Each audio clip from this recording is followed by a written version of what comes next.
अध्याय 601 बहुरंगी दिव्य तलवार भाग 3। राक्षसों के लिए ऐसे शब्द शत्रु के प्रति स्वीकृति का प्रतीक थे। मनुष्यों को राक्षसों के भोजन के रूप में देखा जाता था, विशेषकर मानव शक्तियों की लाशों को जिन्हें राक्षस कभी जाने नहीं देते थे। एस्मोस की घोषणा लॉन्ग हाओचेन को बहुत सम्मान दे रही थी। लॉन्ग हाओचेन ने एक शब्द भी नहीं बोला, उस सटीक क्षण में पूरी तरह से प्रकाश की देवी आर्या को घूरते हुए। बदला लेने वाले शूरवीर के रूप में वह पहले अपनी दो दिव्य तलवारें एक साथ कैसे नहीं चला सका। वह मूल रूप से दोहरी तलवारें चलाने में विशेषज्ञ था, इसलिए जब वह दोनों तलवारें चलाता था तो वह निश्चित रूप से और भी अधिक तलवार कौशल का प्रदर्शन करता था। ऐसा न करने का कारण ये था कि उस आरक्षित चाल को प्रकाश की देवी आर्या में जमा होने दिया जाए। ड्रैगन सवार दानव देवता एस्मोडियस उससे कहीं अधिक शक्तिशाली था, इसलिए लॉन्ग हाओचेन ने स्पष्ट रूप से समझा कि प्रतिद्वंद्वी को हराना पूरी तरह से असंभव था और उसे रोकने के लिए भी यही बात लागू हुई। लेकिन इसके अपने तरीके थे। वर्षों पहले जब वह बहुत छोटा था, लॉन्ग जिंग्यू ने व्यक्तिगत रूप से उसे सभी राक्षस देवताओं की विशेषताओं, उनकी लड़ाई शैली के बारे में समझाया। एस्मोस के बारे में लॉन्ग जिंग्यू का आकलन एहनान के आकलन के बहुत करीब था। उन्होंने निडर दानव भगवान को एक उन्मादी सेनानी के रूप में आंका और हन्नान के दिल में किसी भी चीज का महत्व उसकी अपनी ताकत से अधिक नहीं था। यहां तक कि दानव देवता सम्राट के आदेश भी आवश्यक रूप से उसकी आज्ञाकारिता का लक्ष्य नहीं होंगे। एस्मोस के बारे में उनका मूल्यांकन एहनान के समान था। एस्मोडियस को भी अपनी ताकत बढ़ाने का जुनून था, लेकिन एहनान से उसका अंतर यह था कि जब उसे यह जुनून था तब उसने दानव देवता सम्राट के प्रति पूर्ण वफादारी दिखाई। और वह एहनान की तुलना में अधिक तर्कसंगत है, लेकिन शायद इसी कारण से उसकी व्यक्तिगत ताकत एहनान की तुलना करने में असमर्थ थी। दूसरे शब्दों में, एस्मोस को अपनी ताकत बढ़ाने का जुनून था, लेकिन उसमें प्राथमिकता की भावना थी जो एहनान के पास नहीं थी। एस्मोस के व्यक्तित्व के उस पहलू का लाभ उठाते हुए लॉन्ग हाओचेन ने अपनी शक्ति को बढ़ाने का कोई उपयोग नहीं किया, बल्कि विरोध करने के लिए पूरी तरह से अपनी मार्शल शक्ति पर भरोसा किया। खेती में अपने से कहीं बेहतर प्रतिद्वंद्वी का सामना करते हुए माउंट ताई के खिलाफ पूरी तरह से उसकी तकनीक पर भरोसा करना कैसे आसान हो सकता है। लेकिन बिना किसी संदेह के लॉन्ग हाओचेन सफल हो गया था। उनकी तलवार तकनीक और तलवार के इरादे ने एस्मोस का ध्यान गहराई से आकर्षित किया। चूंकि एस्मोडियस पूरी तरह से बाहर नहीं जा रहा था, बल्कि केवल तकनीकी पक्ष पर नोट्स की तुलना कर रहा था, इसने दूसरों के लिए यांग वेंझाओ और डुआन यी को बचाने का एक इष्टतम अवसर बना दिया। जिस क्षण एस्मोस ने वह शक्तिशाली प्रहार किया, लॉन्ग हाओचेन वास्तव में लंबे समय से तैयार था। सब कुछ उसकी गणना के अनुसार था। यांग वेंझाओ और डुआन यी को बचाया जा रहा है। एस्मोडियस स्वाभाविक रूप से मामले को यही नहीं छोड़ेगा। पवित्र आत्मा स्टोव के प्रभाव के तहत उसने खुद को उसका लक्ष्य बना लिया था। दुश्मन तो उनकी तत्परता की स्थिति के लिए धन्यवाद। हालांकि यह मुश्किल नहीं था, लॉन्ग हाओचेन फिर भी प्रतिक्रिया देने में कामयाब रहे। लॉन्ग हाओचेन से लड़ते समय एस्मोडियस लगातार एक मामले को नजरअंदाज कर रहा था। वह पवित्र आत्मा स्टोव की क्षमताओं को जारी करने के बाद येटिंग का निधन था। प्रकट होने के बाद येटिंग सीधे लड़ाई में भाग न लेते हुए लगातार लॉन्ग हाओचेन की पीठ से चिपकी रही। एस्मोस का ध्यान आकर्षित करने के डर से, और इससे भी महत्वपूर्ण बात, प्रकाश की देवी एरिया के साथ विलय के लिए लॉन्ग हाओचेन के आदेश की प्रतीक्षा के कारण उसने एक भी जादू नहीं किया। यह आरक्षित योजना थी जिसे लॉन्ग हाओचेन ने बरकरार रखा। गिरते उल्का पिंड, प्रकाश की देवी आर्या और नीली वर्षा में लगातार स्नान करने से प्रकाश का हिबिकस आंतरिक रूप से और बहुत मजबूत हो गया था। इसके अलावा पवित्र आत्मा स्टोव के माध्यम से येटिंग द्वारा पाले जाने के कारण येटिंग के साथ उसकी अनुकूलता उतनी ही अधिक थी जितनी हो सकती थी। मूल रूप से येटिंग का blue rain hibiscus of light के साथ पहला सम्मिलन सीधे तौर पर इसे क्षतिग्रस्त कर गया, लेकिन अब स्पष्ट रूप से ऐसा नहीं होगा।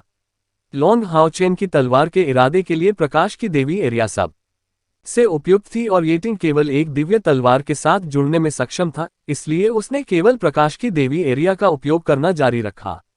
इस प्रकार जैसे ही एस्मोस ने चौतरफा हमला किया, येटिंग तुरंत दैवीय तलवार के साथ जुड़ गया। वास्तव में इसे बढ़ाकर एक दैवीय उपकरण बन गया। तलवार की शक्ति से भरपूर प्रकाश की देवी आर्या ऐसी थी मानो दिव्य तलवार चलाने वाले ये वुशान के समय में उसका पुनर्जन्म हो रहा हो। लॉन्ग हाओचेन की पिछली असुर हड़ताल को एस्मोस की नज़र में एक घातक प्रहार के रूप में देखा गया था।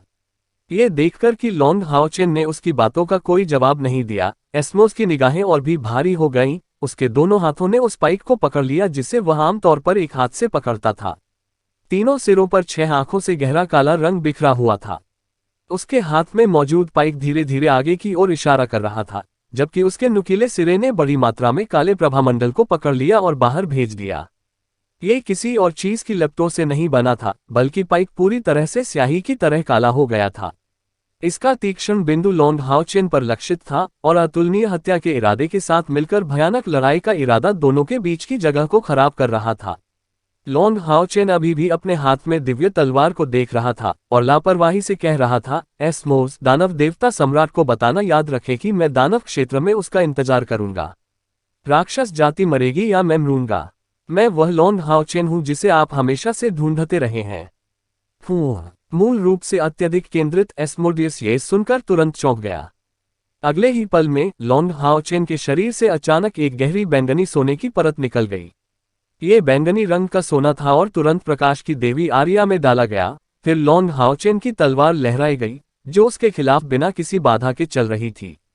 तलवार के इस प्रहार से पूरा आकाश बैंगनी सोने की धारियों से जगमगा उठा, जिससे वह अंधकार में हो गया। ये लॉन्ग हाओचेन का सच्चा सर्वशक्तिशाली प्रहार था, जिसने अपनी सारी शक्ति अपनी तलवार में केंद्रित कर दी थी। अपने हमले के दौरान उसे ऐसा महसूस हुआ मानो वह अपनी तलवार के साथ एक हो गया हो। उसी समय प्रकाश की देवी आर्या की सारी तलवार की भावना ने प्रकाश की उस बैंगनी सुनहरी लकीर में अपनी शक्ति छोड़ दी। एक प्रकार की आह निकल रही थी, जो मुक्ति की एक महान अनुभूति को व्यक्त कर रही थी। ठीक है, इस पल में पवित्र तलवार चलाने वाले ये वुशांग की दिव्य तलवार आखिरकार वापस आ गई। इस तलवार को आखिरकार वह सुंदर धारक मिल गया जो उन वर्षों में हुआ करता था। टक्कर से कोई आवाज आए बिना जैसे ही आदमी और दानव एक दूसरे के रास्ते पर आए, स्टारकिंग फिर से हवा में प्रकट हो गया। लॉन्ग हाओचेन का वजन उठाते हुए वह दूर तक उड़ गया। किसी को आश्चर्य हुआ, दानव देवता ड्रैगन राइडर एस्मोडियस ने उसका पीछा नहीं किया, बल्कि धीमी दृष्टि से मंडराता रहा, उसी स्थिति को बनाए रखा जैसे कि कोई जोर लगा रहा हो। लेकिन आश्चर्यजनक रूप से जैसे ही उसके 5 मीटर लंबे पाइक का काला रंग जल्दी ही फीका पड़ गया, कोई भी उसके पाइक की नोक से उसके हाथों तक फैले खून के निशान को स्पष्ट रूप से देख सकता था। इसके अलावा उस इन्फिनो ड्रैगन के रूपांतरित कवच के बीच में एक बड़ा निशान दिखाई दिया था। लॉन्ग हाओचेन की तलवार के प्रहार को एस्मोस ने रोक दिया था, लेकिन वह भीतर जमा तलवार के इरादे को, सच्ची शक्ति के तलवार के इरादे को रोकने में असमर्थ था। वह अपनी आत्मा की सभी शक्तियों को एकाग्र करने की हद तक चला गया और इस स्तर तक पहुंच गया कि यहां तक कि वह स्वयं भी संभवतः किसी भी स्थिति में विरोध नहीं कर सका। इसी क्षण एस्मोडियस उस तलवार के वार से बहुत आश्चर्यचकित हुआ और स्पष्ट रूप से समझ गया कि यदि लॉन्ग हाओचेन की खेती उसके बराबर होती, तो तलवार के उस पिछले वार ने पहले ही उसकी जान ले ली होती। एस्मोडियस को पहली बार पता चला कि उनके मार्शल कौशल वास्तव में बहुत अलग थे।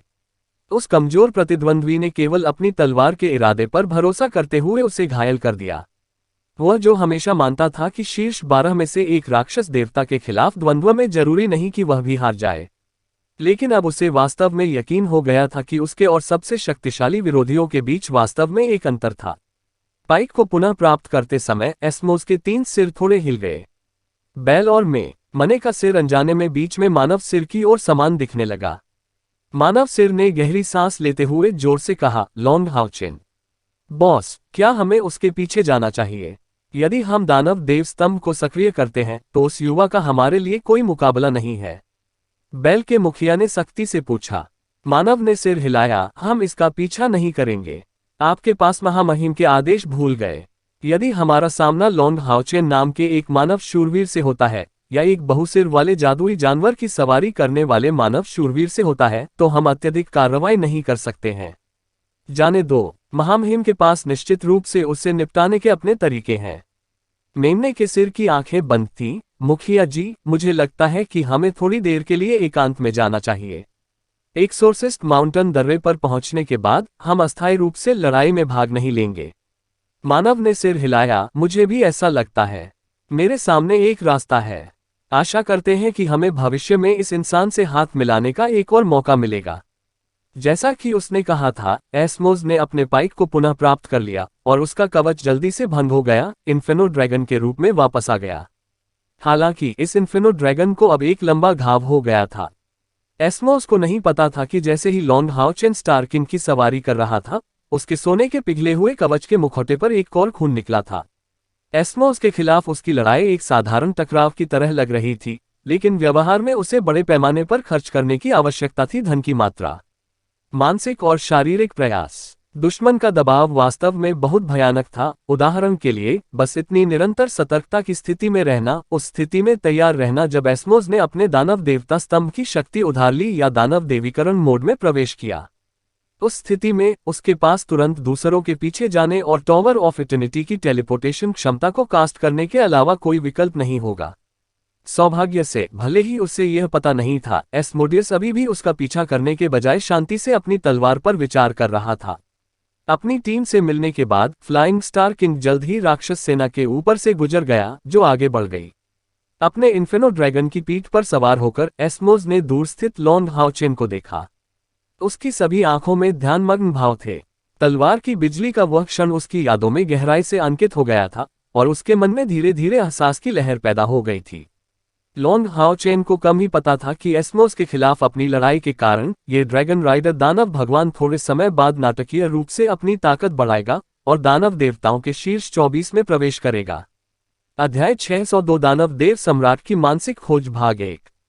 अपनी ऊर्जा और खून के बुलबुले को दबाते हुए लॉन्ग हाओचेन ने अभी अपनी इंद्रियों को आराम देने की हिम्मत नहीं की। ये सुनिश्चित करने के बाद कि एस्मोडियस उसके पीछे नहीं पड़ा है, अंततः उसने वास्तव में आराम किया। इस समय स्टार किंग की उपयोगिता स्पष्ट थी। उसके पास से लॉन्ग हाओचेन के शरीर की ओर सुनहरा आभामंडल निकला, जिससे बहुत गर्मी बढ़ गई। जैसे ही उन्होंने लॉन्ग हाओचेन को आध्यात्मिक ऊर्जा प्रदान की, उपचार क्षमताओं ने उनकी चोटों का इलाज किया। लेकिन फिर भी लॉन्ग हाओचेन की चोटें एक छोटे से क्षण में ठीक नहीं होंगी। की खातिर एस्मोस को रोकते हुए उसने बचाव छोड़कर अकेले ही दुश्मन के सभी हमलों का सामना किया। हालांकि उसके प्रतिद्वंद्वी के आक्रमण को उसके आक्रमण बल की बदौलत निष्प्रभावी कर दिया गया था, लेकिन दुश्मन की सेना द्वारा पहुंचा गया उपाय ऐसा था कि प्रत्येक संघर्ष ने लॉन्ग हाओचेन पर भयानक दबाव डाला। सोने के पिघले हुए कवच ने कुछ हद तक बेअसर कर दिया, लेकिन इतनी लंबी लड़ाई में 1 लाख से अधिक झड़पें शामिल थीं। हालांकि उनका शरीर सख्त था, लेकिन उनकी रक्त वाहिकाओं को काफी चोटें आईं। यह नहीं भूलना चाहिए कि चाहे कुछ भी कहा जा सके, लॉन्ग हाओचेन 8वें चरण में अकेले रह गए। 9वें चरण में एक शक्तिशाली दुश्मन का सामना करना पड़ा। 9वें चरण की दूसरी रैंक।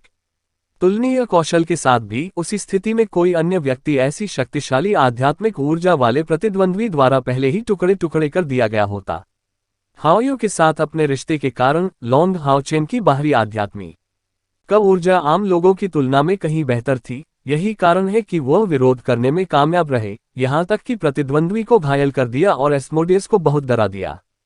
50 किलोमीटर से अधिक उड़ान भरने के बाद समूह धीरे धीरे उतरा और लॉन्ग हाओचेन तुरंत भारी हौंफते हुए स्टार किंग की पीठ पर रेंगने लगा। हॉन यू ने कोई झिझक नहीं दिखाई, क्योंकि वह लॉन्ग हाओचेन के पक्ष में शामिल हो गया और ब्लेसिंग लाइट स्पिरिट स्टोव की क्षमता जारी कर दी। हालांकि लाइट ब्लेसिंग का कोई उपचार प्रभाव नहीं था, लेकिन ये कम से कम लॉन्ग हाओचेन को आध्यात्मिक ऊर्जा को जल्दी से ठीक करने में मदद कर सकता था। लिन शिन ने एक गोली निकाली और गोली को उसके मुंह में डालने के लिए लॉन्ग हाओचेन का मास्क निकालने में मदद की। यहाँ तक कि डुआन यी और यांग वेंझाओ के बारे में चिंता करने के बजाय चेन यंग भी उनके करीब आ गए थे। उन सभी ने लॉन्ग हाओचेन को घेर लिया। लॉन्ग हाओचेन का पीला चेहरा देखकर चेन यंग की आंखों से आंसू टपक रहे थे। बॉस, लॉन्ग हाओचेन ने जबरदस्ती मुस्कुरा दी। मूर्ख, तुम क्यों रो रहे हो? क्या तुम नहीं देख सकते कि मैं ठीक हूँ? और यांग वेंझाओ और डुआन यी कैसे हैं? हान यू ने कहा, मैंने पहले ही उन पर कुछ उपचार जादू लागू कर दिया है। लिन शिन की गोलियों की बदौलत उनके जीवन को कोई खतरा नहीं है। हालांकि उनकी चोटें बेहद गंभीर हैं।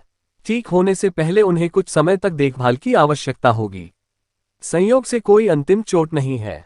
लॉन्ग हाओचेन ने घोषणा की, वे अंततः सुरक्षित हैं। अब चूंकि हम राक्षस क्षेत्र की सीमाओं के भीतर हैं, हम किसी भी समय राक्षस सैनिकों से मुकाबला कर सकते हैं। हम इस जगह पर ज्यादा देर तक नहीं रह सकते। जब मैं कुछ ताकत हासिल कर लूं, तो आइए सबसे पहले टॉवर ऑफ इटर्निटी की ओर वापस चलें। हाँ, उन सभी ने स्वीकार कर लिया। कइयर ने लॉन्ग हाओचेन को बैठने में मदद करने के लिए अपना हाथ बढ़ाया। उन्होंने एक शब्द भी नहीं कहा, लेकिन उनकी आंखों में दर्द ने लॉन्ग हाओचेन को भावनात्मक रूप से बहुत प्रभावित किया।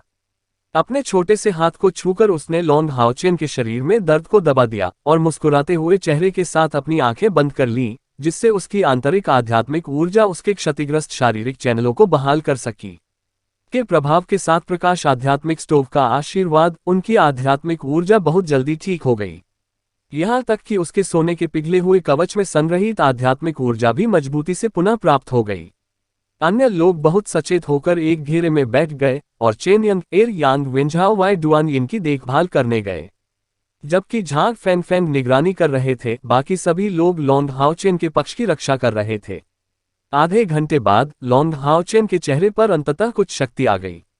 धीरे धीरे अपनी आंखें खोलकर और खून का थूक बाहर छोड़ते हुए वह फिर से होश में आई और तुरंत अपने साथियों के साथ टेलीपोर्टेशन सक्रिय कर दिया। अगले दिन लॉन्ग हाओचेन ठीक होने की स्थिति में था। उसकी चोटें दूसरों की कल्पना से भी अधिक गंभीर थीं। अपने साथियों के बचाव अभियान को प्रभावित करने से बचने के लिए लॉन्ग हाओचेन ने दानव देवता ड्रैगन राइडर एस्मोस के खिलाफ अपनी लड़ाई के दौरान सोल बाइंडिंग चेन से कनेक्शन तोड़ दिया। उन्हें सारा नुकसान अकेले ही सहना पड़ा। न केवल उनकी रक्त वाहिकाएं क्षतिग्रस्त हो गईं, बल्कि उनके आंतरिक अंग भी क्षतिग्रस्त हो गए। बाकी लोगों को भी आराम मिला और वे ठीक हो गए। समूह की महान देखभाल के तहत यांग वेंझाओ और डुआन यी की स्थिति में काफी सुधार हुआ। हान यू ने जादुई उपचार का कई बार अधिकतम उपयोग किया, जिससे औषधीय गोलियों की मदद से उसका शरीर स्थिर हो गया। यांग वेंझाओ ने धीरे से अपनी आंखें खोली, बहुत भारी महसूस कर रहे थे और थोड़ा सा भी बल लगाने में असमर्थ थे। उसकी छाती से निकलने वाली गर्मी का एक कण ही उसे जीवित होने का एहसास करा रहा था। जब से एस्मोडियस ने उनकी टीम का सफाया कर दिया और उन्हें गंभीर चोटें आईं, तब से उनका जीवन खतरे में पड़ गया था। उस समय की सारी चेतना खो जाने के बाद भी, होश में रहते हुए भी उसे बहुत चक्कर आ रहे थे। क्या तुम जाग रहे हो? चेन यंग र की आवाज सुखद आश्चर्य से भरी थी। यांग वेंझाओ की पुतलियां अंततः ध्यान में आईं। चेन यंग र को धुंधला देखकर, उसे सफेद स्कर्ट में देखकर वह आश्चर्यचकित हुए बिना नहीं रह सका और बिना कहे कुछ शब्द दबुदाने लगा। चेन यंग र ने थोड़ा ठंडा पानी उठाया, एक हाथ से अपने ऊपरी शरीर को सावधानी से सहारा दिया, जबकि उसके दूसरे हाथ ने कुछ पानी उसके होठों के बीच डाला। जैसे ही ठंडा पानी डाला गया, यांग वेंझाओ ने बहुत आश्चर्य दिखाया। यंग र। उनकी आवाज बेहद गहरी थी, उनके पिछले गरिमा में स्वर से बहुत अलग थी। यह मैं हूँ। बड़े भाई वेंझाओ, क्या आप बेहतर हैं? वास्तव में इन राक्षस दुष्टों ने आपको इसी प्रकार परेशान किया था। इस समय चेन यंग र की आंखें लाल होने से बच नहीं सकी। यांग वेंझाओ और डुआन यी की चोटें बहुत गंभीर थीं। यांग वेंझाओ को 1 दर्जन से अधिक फ्रैक्चर हुए थे और यहाँ तक कि उनके हाथों और पैरों की कुछ मांसपेशियां भी फट गई थीं। उसके शरीर पर कई घाव एक दूसरे से जुड़े हुए हैं। यदि यह उसके शरीर की मूल रूप से अच्छी स्थिति के लिए नहीं होता, भले ही राक्षसों ने उसे इस तरह मरने देने की योजना नहीं बनाई होती, तो वह बहुत पहले ही राक्षसों के पक्ष में शामिल हो गया होता। प्रकाश की देवी को, यंगर, क्या मैं पहले ही मर चुका हूँ? ये वास्तव में बहुत अच्छा है कि मैं अपनी मृत्यु के समय तुम्हें देख सकता हूँ। मैंने सुना है कि तुम इस पूरे समय एकांत साधना में थे। यदि यह वह पवित्र नहीं होता युद्ध, मैं बहुत समय से सोच रहा था आपसे मिलने के लिए। दुर्भाग्य से मुझे मौका नहीं मिलेगा, मैं कभी नहीं पाऊंगा। मुझे समझ में आया आपका रवैया पूरी तरह से क्यों बदल गया। एक दिन अगर मैंने कुछ किया गलत, कृपया मुझे माफ करें। ठीक है, इस तरह मैं शांतिपूर्वक निकल सकता हूँ। मैं आखिरकार शांत हूँ, अकेला हूँ। मुझे वास्तव में आपसे अलग होने से नफरत है। यांग वेंझाओ ने उसके बारे में अपने सभी विचारों को बाहर निकालने का आखिरी मौका लिया। खत्म करने पर आखिरकार उसने बड़ी मुश्किल से हासिल की गई सारी ताकत का इस्तेमाल किया और एक बार फिर बेहोश हो गया। मैं आपको किसी और चीज के लिए दोष नहीं दे रहा हूँ, ऐसा नहीं होगा। चिंता में चेन यंगर मदद नहीं कर सकी, लेकिन रोने लगी। अरे अरे, रो मत। ऐसा नहीं है कि वह मरने वाला है। पास बैठे लिन शिन ने उस पर व्यंग्य किया। चेन यंग एर ने उस पर बहुत उग्र दृष्टि डाली। तुम्हें क्या हो गया है भाई? ड्रग्स है क्या? तुम मुझे भड़का रहे हो? लिन शिन हंसते हुए गिर पड़े। हमने कितनी बार इसकी जांच की है। जब तक उसे समय दिया जाएगा वह निश्चित रूप से ठीक हो जाएगा। तुम तो चिंता में अपना दिमाग खोए बैठे हो। मुझे यहाँ तक संदेह हो रहा है कि उनके पहले के शब्दों का उद्देश्य सिर्फ आपकी सहानुभूति जीतना था।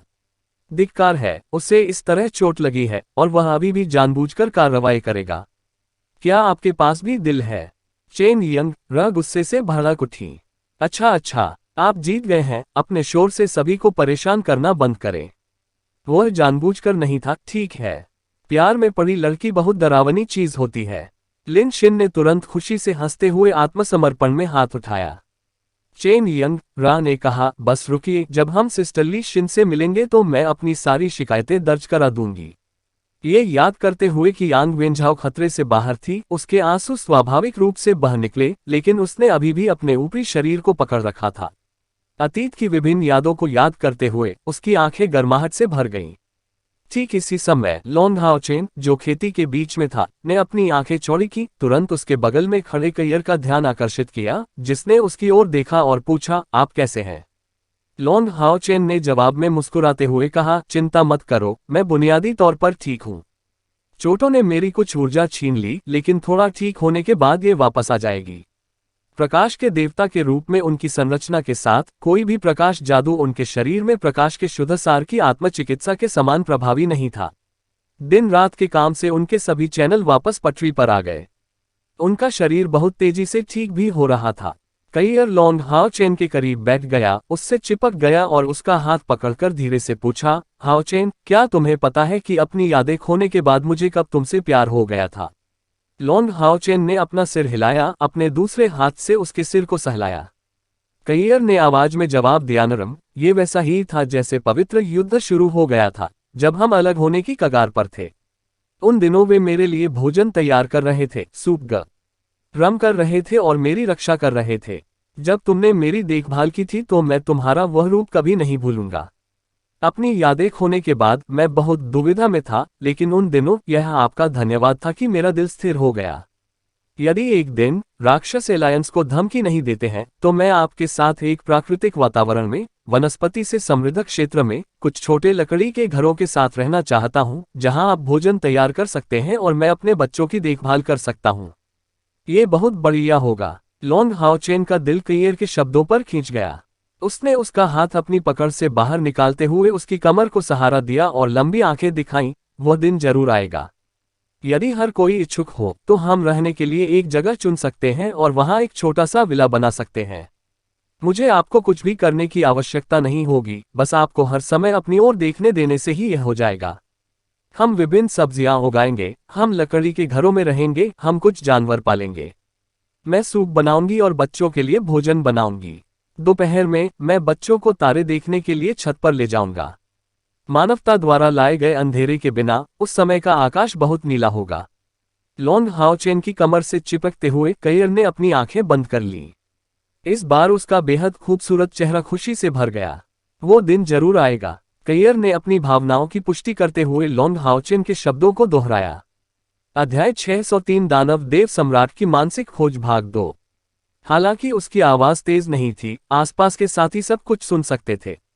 लॉन्ग हाओचेन और कय्यर पर अपनी आंखें बंद करके उनके दिलों में सभी प्रकार की भावनाएं उमड़ पड़ीं।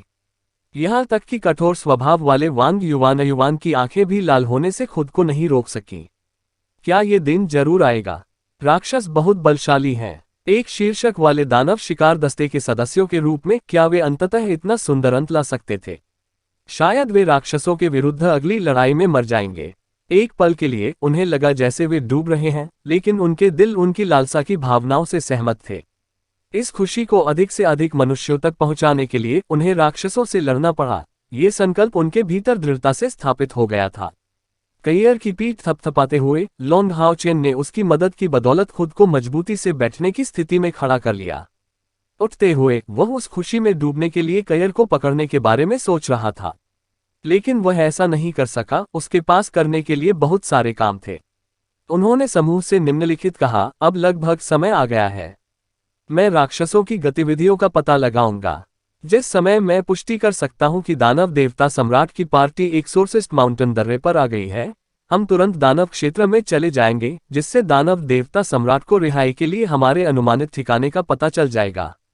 एक सोर्सिस्ट माउंटेन पास को खतरे से दूर रखें। कय्यर ने तुरंत अपनी आंखें खोली और खड़ी हो गई। मुझे जाने दो, मैं अदृश्य हो सकता हूं, जिससे अन्वेषण आसान हो जाएगा। लॉन्ग हाओचेन ने अपना सिर हिलाया, नहीं। एक दानव देवता सम्राट स्तर के मानसिक स्कैन के सामने आपकी अदृश्यता शायद ही कोई प्रभाव दिखाएगी। मुझे जाने दो, अगर कुछ गलत होता है तो मैं तुरंत वापस टेलीपोर्ट कर सकता हूँ। मैं अतिरिक्त देखभाल करना सुनिश्चित करूंगा। कैयर जवाब देने की योजना बना रही थी, लेकिन लॉन्ग हाओचेन ने उसका कंधा दबा दिया, जिसने सभी को खेती जारी रखने का आदेश देने के बाद तुरंत वापस टेलीपोर्ट किया। सुनहरी रोशनी की एक चमक में लॉन्ग हाओचेन वापस वहीं आ गया जहां से वे आए थे।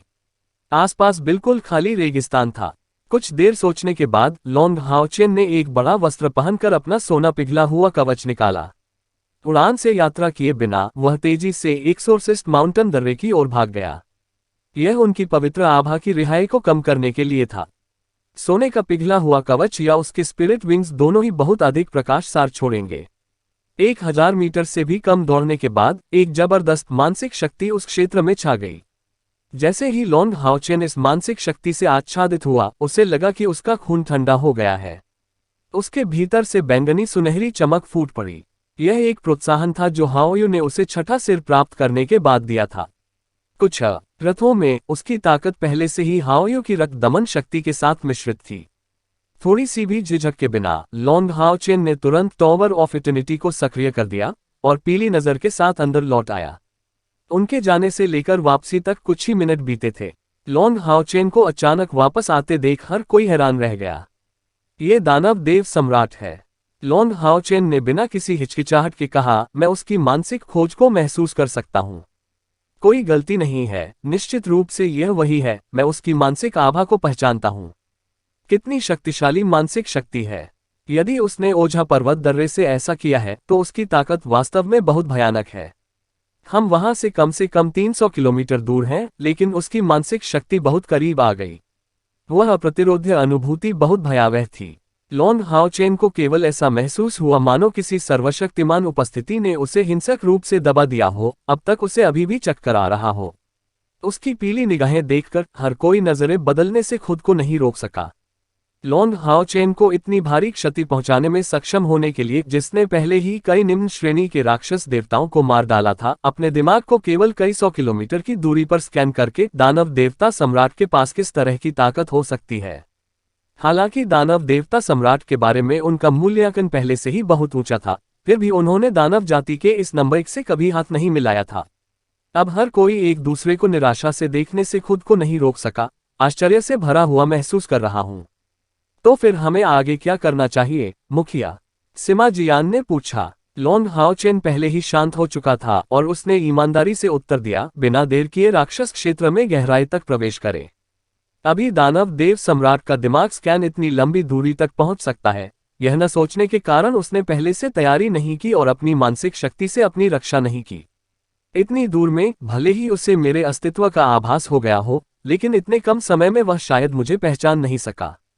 सभी अनंत काल के टॉवर में रहें। मैं टेलीपोर्टेशन का मुख्य उत्प्रेरक हूं, इसलिए ये सभी के लिए वहीं होगा जहां मैं हूं। भले ही दानव देव सम्राट और भी अधिक शक्तिशाली हो, उसके दिमाग के स्कैन की कुछ सीमाएं होनी चाहिए। मैं तुरंत चला जाऊंगा और अपनी सुरक्षा के लिए मानसिक शक्ति का उपयोग करूंगा। आइए देखें कि राक्षस क्षेत्र में प्रवेश करने के बाद आगे क्या करना है।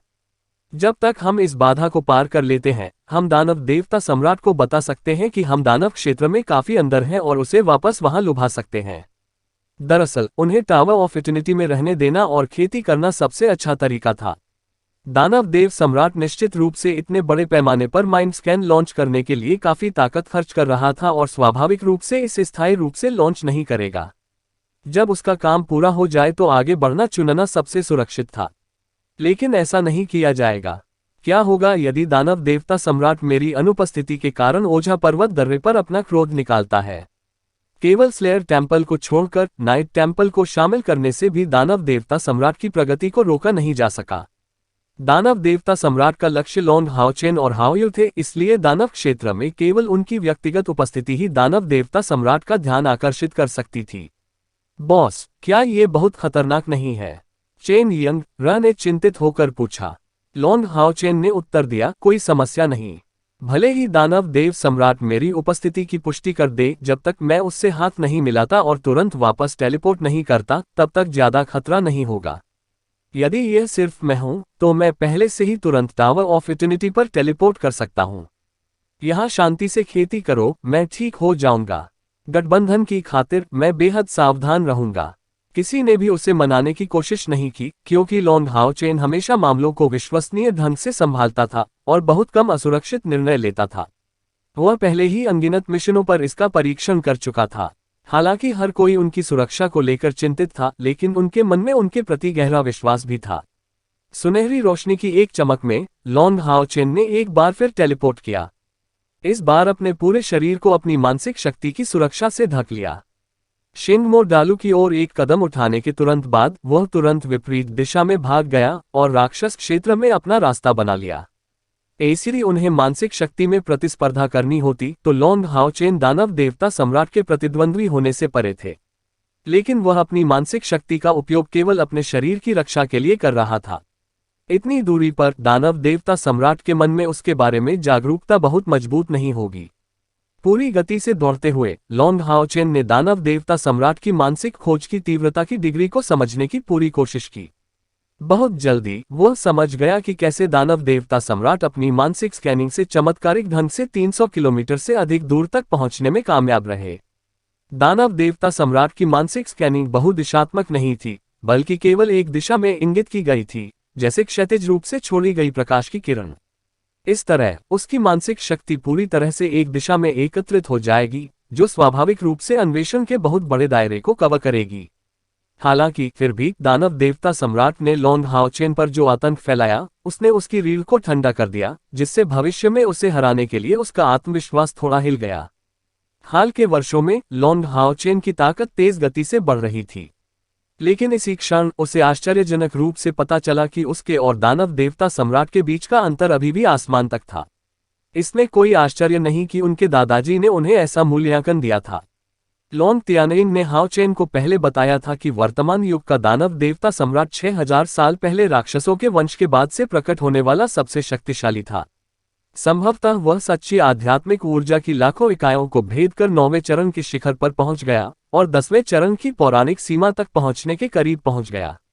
10वां चरण क्या है? ये भगवान की सीमा है, और चूंकि राक्षस मूल रूप से उनकी दुनिया से नहीं थे, वे इस दुनिया के देवताओं द्वारा लगाई गई सीमाओं के अधीन नहीं थे। इस स्तर की उपलब्धि के रिकॉर्ड भी नहीं थे, क्योंकि इस स्तर तक कोई इंसान कभी नहीं पहुंचा था। दानव देवता सम्राट को हराने का गंभीर मामला अभी भी दूर है। ऐसा सोचते हुए लॉन्ग हाओचेन वहां से भागा। जैसा कि उसने अनुमान लगाया था, भले ही दानव देवता सम्राट का मानसिक स्कैन कुछ अंतराल पर उस पर पड़ा, लेकिन यह उसके शरीर की सतह से नहीं गुजर सका। ऐसा महसूस हुआ जैसे लॉन्ग हाओचेन एक चट्टान थी जिसे मानसिक अन्वेषण ने केवल किनारे कर दिया। दानव देवता सम्राट की मानसिक स्कैनिंग शुरू से अंत तक मजबूत नहीं हुई, जिसका मतलब था कि उसे लॉन्ग हाओचेन की उपस्थिति के बारे में पता नहीं चलना चाहिए था। लेकिन फिर भी उसने अपनी सतर्कता को जरा भी कम करने की हिम्मत नहीं की, फिर भी अपना सारा ध्यान आसपास के बदलावों पर केंद्रित रखा। जैसे ही कुछ हवा इसके चारों ओर की घास से टकराती, ये तुरंत टॉवर ऑफ इटर्निटी पर वापस टेलीपोर्ट हो जाती। ओझा पर्वत दर्रे के बाहर दानव शिविर। एक गहरे हरे रंग की दुकान मैंने भी अभी स्थापित होने के बाद दानव देवता सम्राट बैठ गए, पालथी मारकर बैठ गए और अपनी आंखें बंद कर ली, दोनों हाथों से विशेष हरकतें की। इस बड़े स्टोर का फर्श क्षेत्र कम से कम 500 वर्ग मीटर अत्यंत विशाल था, लेकिन दुकान के अंदर केवल 2 सर्वशक्तिमान दानव देवता थे, जिन्हें दानव देवता सम्राट और चंद्रमा दानव देवता के नाम से जाना जाता था। चंद्रमा दानव देवता अगारेस दानव देवता सम्राट के पीछे शांति से बैठे थे। उनके चेहरे पर एक झिझक दिख रही थी, क्योंकि उनकी नजर कभी कभी आसपास की ओर जाती थी। मानव दानव शिकार दस्तों द्वारा दानव देवता सम्राट पर घात लगाकर हमला करने की स्थितियां अब कोई दुर्लभ बात नहीं थी। हालांकि उसके सामने इन मनुष्यों के पास खतरा समझे जाने के लिए पर्याप्त ताकत नहीं थी। उनके पास हत्या के अचूक तरीके थे, इसलिए दानव देवता सम्राट के पास भी सावधान रहने के अलावा कोई विकल्प नहीं था। दानव देवता सम्राट की भयानक मानसिक शक्ति पहले तंबू के माध्यम से तब तक चली जब तक कि वह आसपास के वातावरण में फैलने से पहले ऊंचाई तक नहीं पहुंच गई। अन्यथा यदि शिविर के राक्षस इस भयानक मानसिक शक्ति से बह गए, तो वे सभी स्थिर खड़े रहेंगे और हिलने की हिम्मत नहीं करेंगे। दूसरे दानव देवता के रूप में अगारेस की ताकत सभी राक्षसों के बीच दानव देवता सम्राट के सबसे करीब थी, लेकिन इसके कारण उसे समझ आया कि दानव देवता सम्राट की ताकत कितनी भयानक थी। उसकी शक्ति बहुत पहले से ही शैतान श्रेणी को पार कर चुकी थी और दैवीय श्रेणी के करीब थी। अध्याय 604 दानव देव सम्राट की मानसिक खोज भाग 3।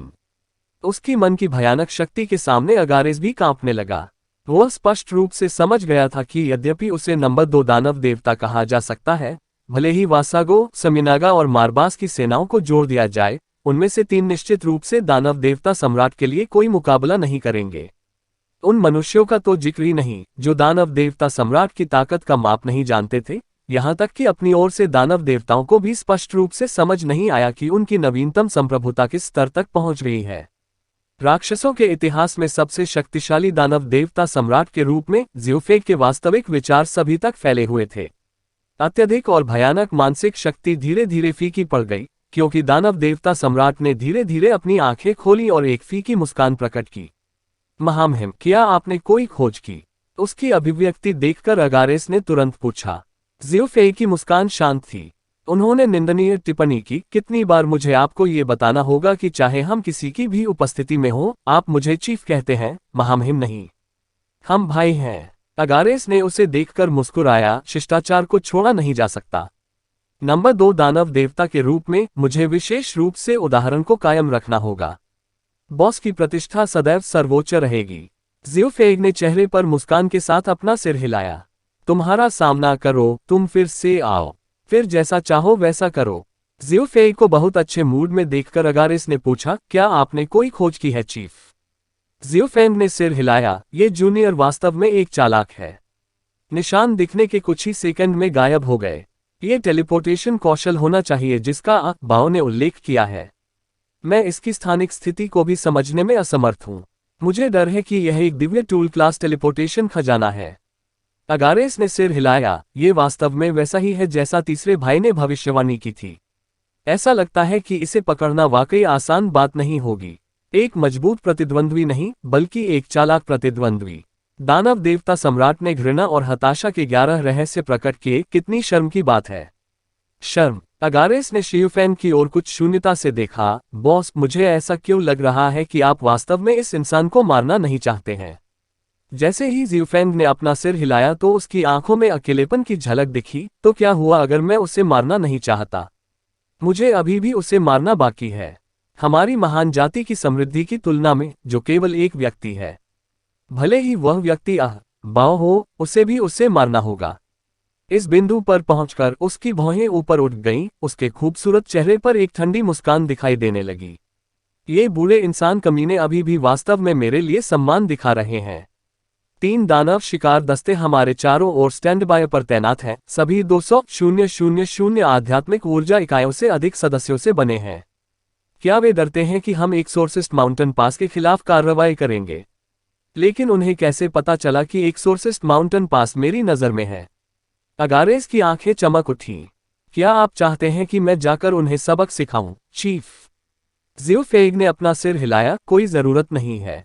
ये लोग काफी चालाक हैं और तब तक आसानी से हस्तक्षेप नहीं करेंगे जब तक कि यह अंतिम उपाय न हो। जब मैं उस मामले को संभाल लूंगा और भगवान का दर्जा हासिल कर लूंगा, तो मैं कलाई के एक झटके से उन्हें पृथ्वी से मिटा दूंगा। क्या आप जानते हैं कि मुझे अब भी उनका निपटान क्यों करना पड़ता है? ऐसा इसलिए है क्योंकि मैं मानवता को यह एहसास दिलाना चाहता हूं कि वे वास्तव में मुझे नियंत्रण में रखते हैं। इस संतुलन को लापरवाही से नहीं तोड़ा जा सकता, अन्यथा मानवता के साथ जीवन और मृत्यु की लड़ाई को सुलझाना हमारे लिए इतना आसान नहीं होगा। अगारेस ने सिर हिलाया, इस पवित्र युद्ध के लक्ष्य पहले ही हासिल कर लिए जाने चाहिए थे। बॉस, हमें इसे कब खत्म करना चाहिए? इन 2 वर्षों में हमारी क्षति भी काफी हुई है, लेकिन कुल जनसंख्या अंततः नियंत्रित हो गई है। ज़्यूफेग ने पूछा, पूर्व की ओर की स्थिति कैसी है? एंड्रोमलियस के मरने के बाद शैतान सर्पों को बिना सिर वाले ड्रैगन के झुंड के रूप में छोड़कर दानव देवता सम्राट ने विशेष रूप से उन पर नजर रखने के लिए एक और दानव देवता को भेजा। खाद्य आपूर्ति के सबसे बड़े स्रोत के रूप में पूर्वी महासागर अत्यंत महत्वपूर्ण था। अगारेस ने उत्तर दिया, आपके द्वारा दिए गए आदेश से वर्तमान स्थिति बहुत अच्छी है। समुद्री संसाधनों के दोहन में तेजी लाना। इस वर्ष हमारी खाद्य आपूर्ति लगभग 30% अधिक है। पवित्र युद्ध के कारण हमारी जनसंख्या में गिरावट के कारण फिलहाल अपना भरण पोषण करने में कोई समस्या नहीं होगी। इसके अलावा जब से आपने इन वर्षों में वृक्षारोपण और फसलों को प्रोत्साहित किया है, ये मनुष्य काफी आज्ञाकारी रहे हैं। खाद्य उत्पादों की मात्रा साल दर साल बढ़ रही है। ज़ियोफेग ने सिर हिलाया, अच्छा। गठबंधन से यथासंभव अधिक से अधिक मानव शिल्पकारों को प्राप्त करना जारी रखें। पवित्र युद्ध समाप्त होने के बाद भविष्य के लिए ये हमारी तत्काल प्राथमिकता होगी। साथ ही हम मानव प्रजनन को भी बढ़ावा देंगे। हमारे पालतू मनुष्यों के पर्याप्त संख्या में पहुंचने के बाद हम टेम्पल अलायंस को मिटा सकते हैं। मुझे आशा है कि मैं अपने जीवन के वर्षों में ऐसा दिन घटित होता देखूंगा। अगारेस ने मुस्कुराकर कहा, बॉस, लगभग 1000 साल का शासनकाल है, आप अभी भी युवा हैं। शियुफेंग ने लापरवाही से उत्तर दिया, मैं युवा नहीं हूं। हालांकि अगर मैं एक भगवान के रूप में अपनी नींव स्थिर कर सकता हूं, तो हमेशा के लिए शासन करना असंभव नहीं है। उस लॉन्ग हाओचेन को मारने के बाद इस पवित्र युद्ध को तुरंत समाप्त किया जा सकता है। मानवता ने बहुत बड़ी ताकत खो दी है और यह उन्हें डराने के लिए पर्याप्त होगी। हाँ, लॉन्ग हाओचेन रेगिस्तान में 2 दिन और 2 रात से दौड़ रहा था। उससे आने वाले शुद्ध प्रकाश के सार को छिपाने की यथासंभव कोशिश करते हुए वह केवल अपने दोनों पैरों पर भरोसा कर सकता था। एक दिन की भागदौड़ के बाद उसने पहले ही दानव देवता सम्राट की उपस्थिति को महसूस करना बंद कर दिया था, लेकिन फिर भी वह बिल्कुल भी छुट्टी लेने की हिम्मत नहीं करेगा। उनके लिए सबसे महत्वपूर्ण चीज अभी आनी बाकी थी। उन्होंने कम से कम समय में दानव देवता सम्राट का ध्यान आकर्षित कर लिया था। दानव देवता सम्राट से दूरी बढ़ाने की खातिर लॉन्ग हाओचेन पूर्व दिशा में यात्रा कर रहा था। सभी 4 राक्षस प्रांतों में मध्य प्रांत वास्तव में सबसे महत्वपूर्ण नहीं था। महाद्वीप का उत्तर पश्चिम टेम्पल एलायंस के नियंत्रण में था, जबकि राक्षस पक्ष का शेष क्षेत्र पर नियंत्रण था। पूरे महाद्वीप को देखने पर मध्य प्रांत वास्तव में दक्षिण मध्य क्षेत्र में था। इसके सबसे निकट योद्धा के मंदिर द्वारा संरक्षित दक्षिण पूर्व किला था।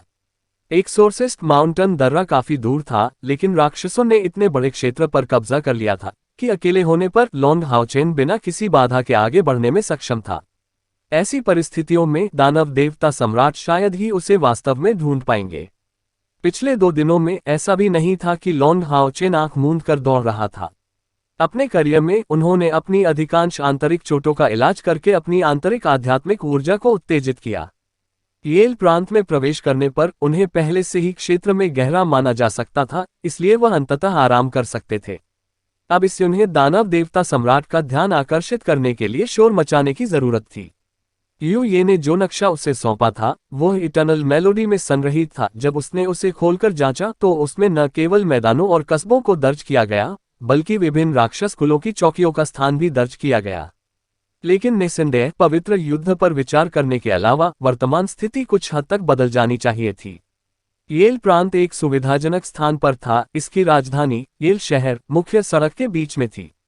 मानचित्र की सामग्री के आधार पर एक राक्षस देवता वहां स्थित होना चाहिए। वह 57वें रैंक वाला राक्षस देवता पैंथर दानव भगवान ऑक्सरे था, जो येल शहर में तैनात पैंथर दानवों की कमान संभाल रहा था। पैंथर डेविल्स को लड़ाकों का कबीला नहीं माना जा सकता। वे संख्या में काफी कम थे, लेकिन उनकी अपनी विशेषताएं थीं। युद्ध के समय वे दानव भालू या दानव बुल के समान कठोर या बहादुर नहीं होते थे, लेकिन वे बेहद तेज थे, अद्भुत आक्रामक शक्ति के साथ आश्चर्यजनक हमले करने में माहिर थे। गति और आक्रमण में विशेषज्ञ, वे संख्या में दानव जैक्स के करीब थे, लेकिन उनके दानव देवता वंश की उपस्थिति के कारण उनकी ताकत और स्थिति दानव जैक्स से कहीं बेहतर थी। इस पैंथर दानव कबीले में लॉन्ग हाओचेन का लक्ष्य निर्धारित किया गया था। उसे बस यह नहीं पता था कि यह 57वां दानव भगवान पैंथर येल शहर में था या नहीं। भले ही वह वहां होगा या नहीं, लॉन्ग हाओचेन ने पहले ही दानव देवता सम्राट को उस आश्चर्यजनक हमले के साथ दानव क्षेत्र की गहराई में अपने आगमन के बारे में बताने का मन बना लिया था। शाश्वत मेलोडी को सक्रिय करते हुए लॉन्ग हाओचेन अगले ही पल टावर ऑफ इटर्निटी में लौट आया।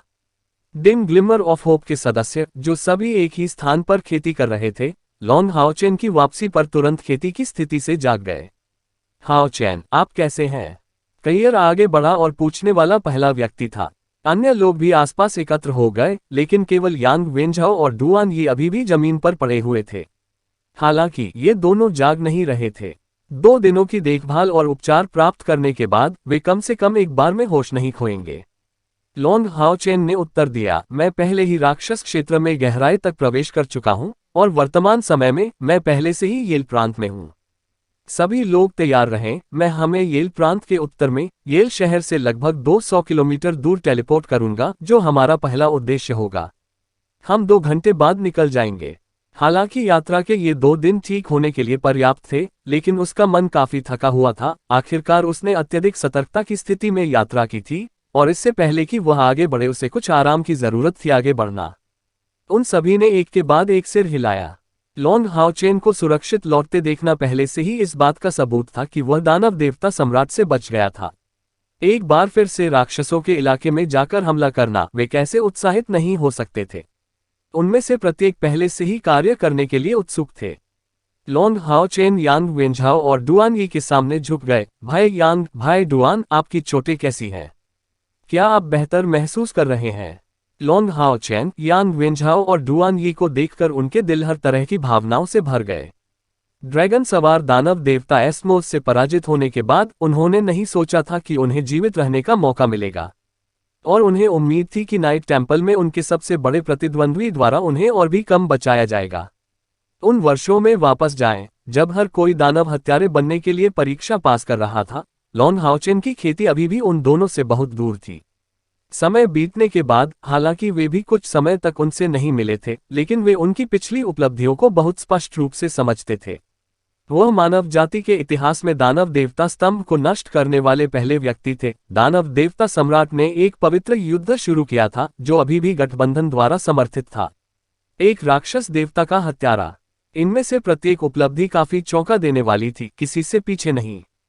यांग वेंझाओ और डुआन यी भी अत्यधिक प्रतिभाशाली शूरवीर थे। वे दोनों अपनी युवावस्था में प्रतिभाशाली थे।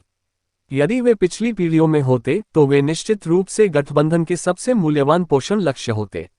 लेकिन वे लॉन्ग हाओचेन की ही पीढ़ी में पैदा हुए थे। उनका भाग्य स्कोन ऑफ लाइट की पृष्ठभूमि के नीचे छिपा रहना था। हाओचेन, अध्याय 605, हाओयू का अवतरण, भाग 1।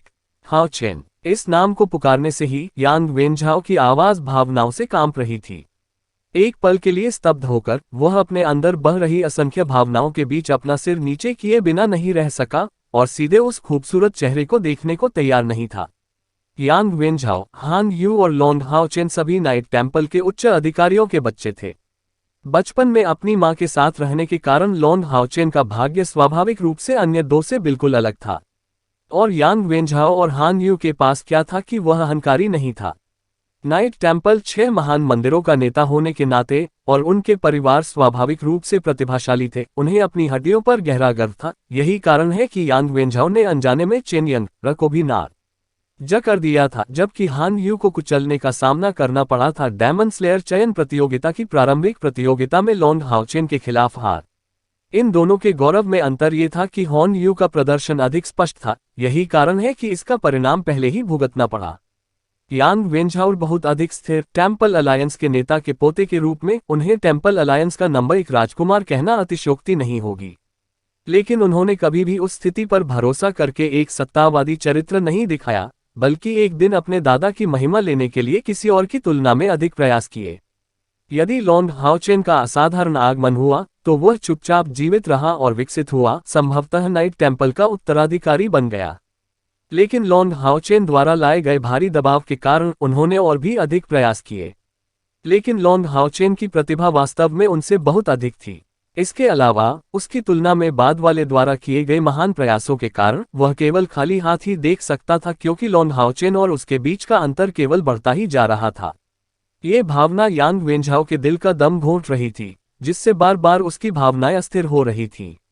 डुआन यी के साथ उनके डेमन हंट स्क्वाड के सहयोग को डेमन गॉड ड्रैगन राइडर एस्मोस के हमले के कारण नुकसान हुआ था। यांग वेंझाओ के लिए यह अत्यधिक क्षति थी। एस्मोस द्वारा पकड़े जाने के बाद उसने एक बार फिर आत्महत्या का प्रयास किया, लेकिन राक्षस देवता ने उसे रोक दिया।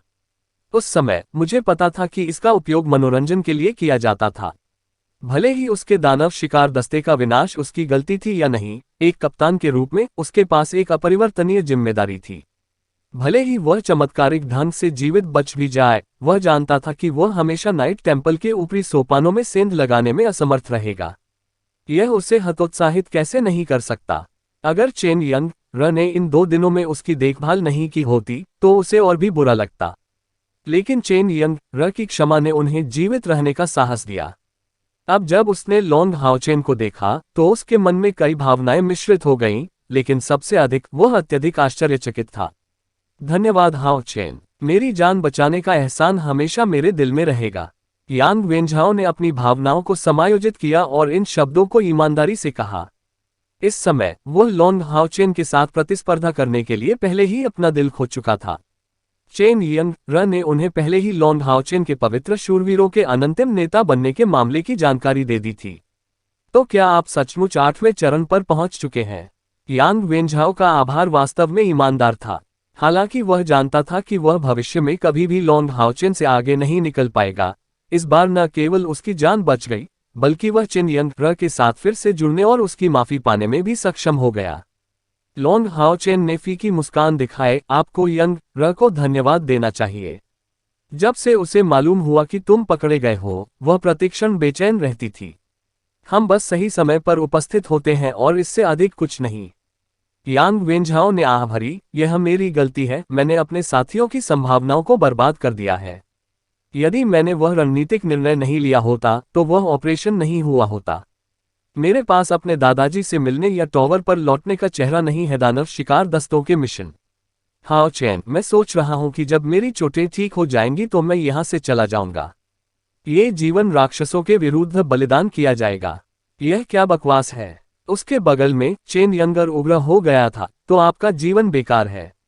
इन 2 दिनों में मैंने आपके लिए तब तक कड़ी मेहनत की जब तक मेरा चेहरा नीला नहीं पड़ गया, और आप अब भी जिद करके मर जाना चाहते हैं। आप मुझसे इस बारे में क्या कहना चाहते हैं? बस भाड़ में जाओ, भाड़ में जाओ। इतना कहते हुए चेन यंग र मुड़ी और दौड़ी पास में मौजूद वांग युवान के गले लगकर रोने लगी। उसे देखते हुए यांग वेंझाओ की आंखों के सामने अंधेरा छा गया, लेकिन उसने उसे नहीं बुलाया, बस चुप रहा। लॉन्ग हाओचेन ने अपनी भौहें सिकोड़ ली और घोषणा की, भाई यांग, मुझे पता है कि इस मामले ने आपको बहुत आहत किया है। लेकिन क्या आपने इस बारे में सोचा है कि आपकी जिंदगी सिर्फ आपकी नहीं है? आपको ऐसा क्यों लगता है कि हम आपको और भाई डुआन को बचाने के लिए हर संभव कोशिश कर रहे हैं? ये दोनों भविष्य की असीमित संभावनाओं के साथ हमारे नाइट टेम्पल की युवा पीढ़ी के उत्कृष्ट व्यक्तित्व हैं। मुझे यह मत बताएं कि आप सिर्फ एक झटके के बाद खुद को बर्बाद करना चाहते हैं। क्या वह दादाजी यांग के योग्य होगा? यंग र के योग्य? यदि आप वास्तव में मरना चाहते हैं तो आप खुद को बर्बाद नहीं करेंगे, लेकिन आप पूरी तरह से कायर भी बन जाएंगे। मैं कायर नहीं हूं, यांग वेंझाओ गुस्से में चिल्लाया, और भावनात्मक कृत्य के कारण उसका घाव एक बार फिर उत्तेजित हो गया और उसका चेहरा एक बार फिर पीला पड़ने से नहीं रोक सका। लॉन्ग हाओचेन की गुस्से भरी डांट सुनकर चेन यंग र ने भी रोना बंद कर दिया। यांग वेंझाओ को उसकी चोट से प्रभावित देखकर वह मदद नहीं कर सकी, लेकिन उसके पास लौटना चाहती थी, लेकिन वह वांग युवान की बाहों में थी। युवान ने उस पर अर्थपूर्ण दृष्टि डाली और अपना सिर हिलाया। लॉन्ग हाओचेन ने व्यंग्य दिखाया, क्या आप कायर नहीं हैं? यदि आप कायर नहीं हैं, तो आप इस तरह अपना जीवन समाप्त करने का इरादा क्यों घोषित कर रहे हैं? इस तरह हर चीज से भागना आपका सबसे कायरतापूर्ण व्यवहार हो सकता है। ध्यान से सोचो, तुम्हारे इन साथियों की मृत्यु कैसे हुई? मरना चाहना एक संभावना है, लेकिन क्या उनका इस तरह भाग जाना उचित होगा? क्या आपको जरा भी डर नहीं है कि वे दूसरी दुनिया में आपकी रीढ़ की हड्डी में छुरा घोंप देंगे? आपके साथी अभी भी प्रतिशोध की मांग कर रहे हैं, और आप इस तरह अपनी जान देना चाहते हैं। ऐसा कोई रास्ता नहीं है जिससे ड्रैगन राइडर एस्मोडियस आपको याद भी कर सके, यहां तक कि खुश भी हो कि वह ऐसे कायर को मारने से नहीं थका जो बदला लेने की हिम्मत भी नहीं करता। मैं जानता हूं कि अंदर से आप हमेशा मुझसे आगे निकलना चाहते थे, नाइट टेम्पल की युवा पीढ़ी में नंबर 1 बनना चाहते थे। अभी आया, मैं इंतजार करूंगा। क्या आप हार मानने को तैयार हैं? क्या आपको लगता है कि नाइट्स टेम्पल में केवल एक ही दिव्य सिंहासन उपलब्ध है? युवान यंग र को पकड़ो, मैं अभी यांग वेंझाओ को फेंक दूंगा ताकि वह जा सके और अपने आप ही नष्ट हो जाए। किसी भी तरह वह मरना चाहता है, उसके घावों के ठीक होने का इंतजार करने से क्या फायदा? नहीं रुको। लॉन्ग हाओचेन के मुंह से ऐसी कठोर फटकार सुनकर पूरा समूह स्तब्ध रह गया और हर कोई एक पल के लिए स्तब्ध रह गया। लॉन्ग हाओचेन की ठंडी आवाज ने यांग वेंझाओ के दिल को एक तेज तलवार की तरह छेद दिया। नहीं, यांग वेंझाओ चिल्लाया, मुझे जीवित रहना है, मैंने अभी तक अपने साथियों से बदला नहीं लिया है। मैं इस तरह नहीं मर सकता। उसकी आंखें पहले से ही खून से लाल हो गई थीं। The demon god dragon rider एस्मोज मेरा है। मैं अपने साथियों से बदला लेने के लिए उसके शरीर के अनगिनत टुकड़े करना सुनिश्चित करूंगा और उनकी आत्माओं को शांति दूंगा। मैं भी डुआन ये जो पिछले पूरे क्षण चुप रहे थे, उन्होंने भी कहा, एस्मोस का आधा जीवन मेरा है। लॉन्ग हाओ चैन, जिन्होंने देखा कि चीजें बेहतर हो गई हैं, ने ठंडी हंसी निकाली और अपने साथियों की ओर मुड़कर टिप्पणी की, आप क्या देख रहे हैं? क्या मैंने तुम्हें तैयार रहने के लिए नहीं कहा था? इतना कहकर उसने उनकी ओर गौर से देखा। जी श्रीमान। चेन यंग, राज सहित dim glow of hope demon hunt squad के सभी सदस्यों, जिनमें झांग फैन फैन भी शामिल थे, ने जोर से जवाब दिया। यांग वेंझाओ और डुआन यी के दृष्टि क्षेत्र के बाहर सिमा जियान और लिन शिन ने लॉन्ग हाओचेन को एक अंगूठा दिया और चेन यंग रा ने अपनी सांसें बहुत हल्की कर ली, लॉन्ग हाओचेन को कृतज्ञतापूर्वक देखा। यांग वेंझाओ के पास वापस जाने के बिना वह बैठ गया और किसी और से परामर्श किए बिना खेती पर ध्यान केंद्रित किया। अब स्पष्ट रूप से यांग वेंझाओ पर ध्यान देने का अच्छा समय नहीं था, इसलिए वह शांत हो सकता था और अपना सिर ठंडा कर सकता था। कईयर लॉन्ग हाओ चेन के साथ दूर बैठ गया और उसे देखकर मुस्कुराया, मुझे पहली बार पता चल रहा है कि आप वास्तव में अपने शब्दों में इतने कठोर हो सकते हैं। लॉन्ग हाओ चेन ने बड़ी असहायता से उत्तर दिया, कोई दूसरा रास्ता नहीं है। क्या आपने उसकी आंखों में झलक रहे भावों पर ध्यान दिया? वे पूरी तरह से प्रकाशहीन थे। उनके साथियों की मृत्यु से उन्हें बहुत बड़ी क्षति हुई। उसकी अग्रहणशील अवस्था बहुत असहाय थी। यदि वह सख्त नहीं होता तो उसकी लड़ाई की भावना को जगाने का कोई रास्ता नहीं था। हालांकि जीवित रहने के लिए उनके साहस को केवल बदला लेने के बहाने उत्तेजित करना पड़ा, इससे कम से कम उन्हें जीवित रहने और धीरे धीरे खुद में सुधार करने की अनुमति मिल जाएगी।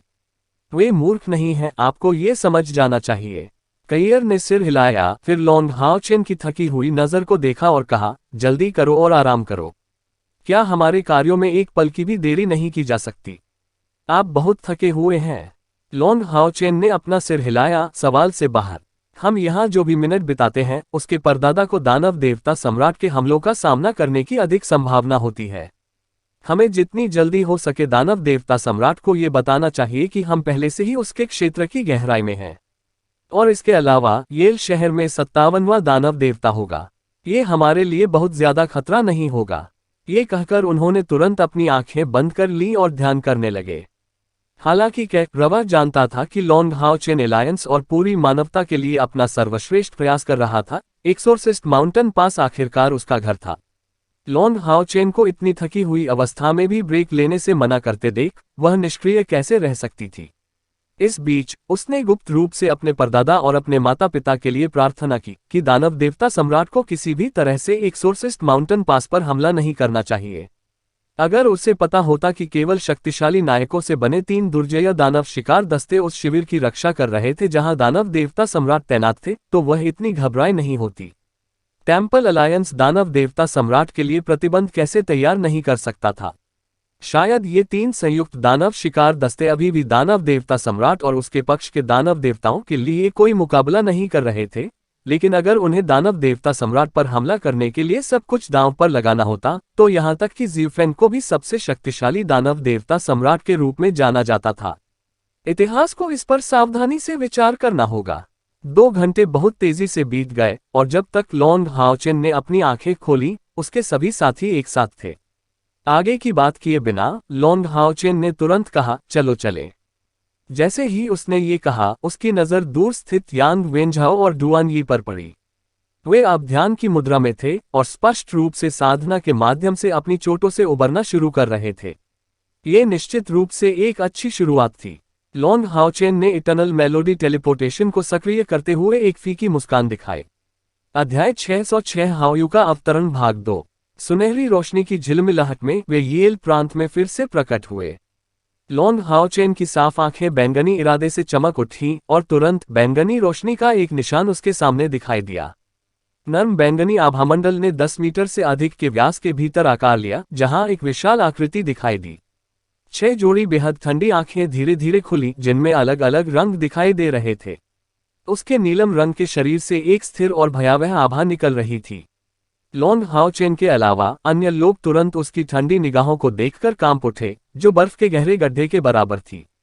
केवल जब उसकी 2 जोड़ी आंखों ने लॉन्ग हाओ चेन को देखा तो उसके चेहरे का भाव बदल गया, जिससे पूरा परिवर्तन हो गया। मैत्रीपूर्ण और उत्साहित होने में केवल एक पल लगा। सभी 6 सिर लॉन्ग हाओ चेन के सामने रेंगते हुए एक साथ आए और उसके शरीर को हल्के से सहला रहे थे, मानो उसका पक्ष जीतने की कोशिश कर रहे हों। चेन यंग र ने एक गहरी सांस ली, बेहद आश्चर्यचकित होकर हाओयू की आभा में ऐसे गुणात्मक परिवर्तन हुए। कुलीन, गौरवान्वित, ठंडा और उसके तराजू बहुत सुंदर और आकर्षक हैं। उस समय लोंग हाओचेन ने अपने दादा के खिलाफ लड़ाई में हाओयू को बुलाया था। चेन यंग र बेहोश हो गई थी, इसलिए यह पहली बार था जब वह बेहोश होने में कामयाब हुई थी या समूह से मिलने के बाद हाओयू को देखें। एक सम्मानकर्ता के रूप में उसे स्वाभाविक रूप से जादुई जानवरों की बहुत अच्छी समझ थी, लेकिन हाओयू को देखते हुए, यहाँ तक कि पवित्र आत्मा लड़की के रूप में, उसे हाओयू के साथ कोई जुड़ाव महसूस नहीं हुआ। दूसरे शब्दों में, यहाँ तक कि पौराणिक जानवर का थूथन भी हाओयू के साथ बातचीत करने में असमर्थ था, उसकी स्वीकृति तो दूर की बात थी।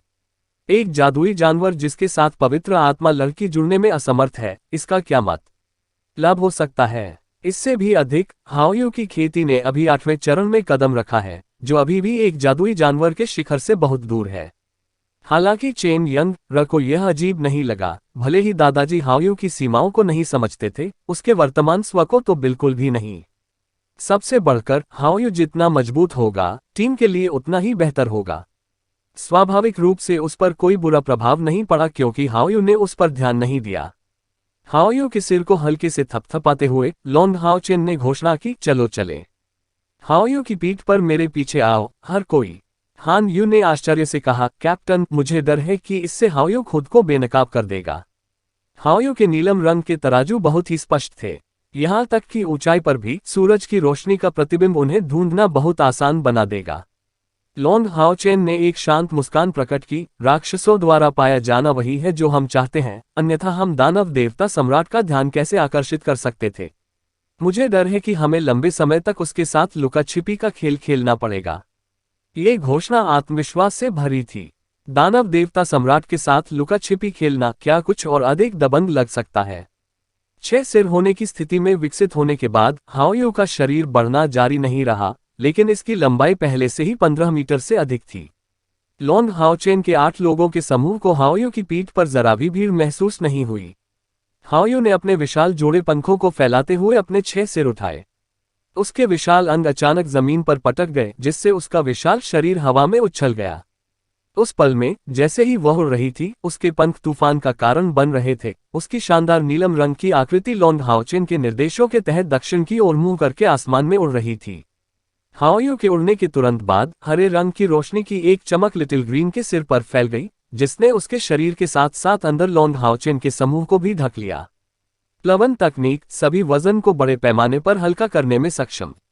लिटिल ग्रीन द्वारा उपयोग किए जाने पर यह मूल रूप से एक लक्ष्य पवन जादू अप्रत्याशित रूप से बहुलक्ष्य प्रभाव दिखा रहा था। लिटिल ग्रीन द्वारा वजन कम किए जाने के बाद इसने अपने पंख फड़फड़ाए, बहुत तेज हो गया और क्षितिज पर नीलम रंग के उल्का की तरह चमकने लगा। हाओयू की पीठ पर बैठे डिम ग्लो ऑफ होप के सभी सदस्य बेहद स्थिर थे, लेकिन वे बिल्कुल भी सहज महसूस नहीं कर रहे थे, क्योंकि हाओयू के शरीर से निकली अनोखी आभा का उन पर अजीब दमनकारी प्रभाव पड़ा। इसके अलावा ठंड के धब्बे कभी कभी फैल रहे थे, जिससे वे बहुत असहज हो गए थे।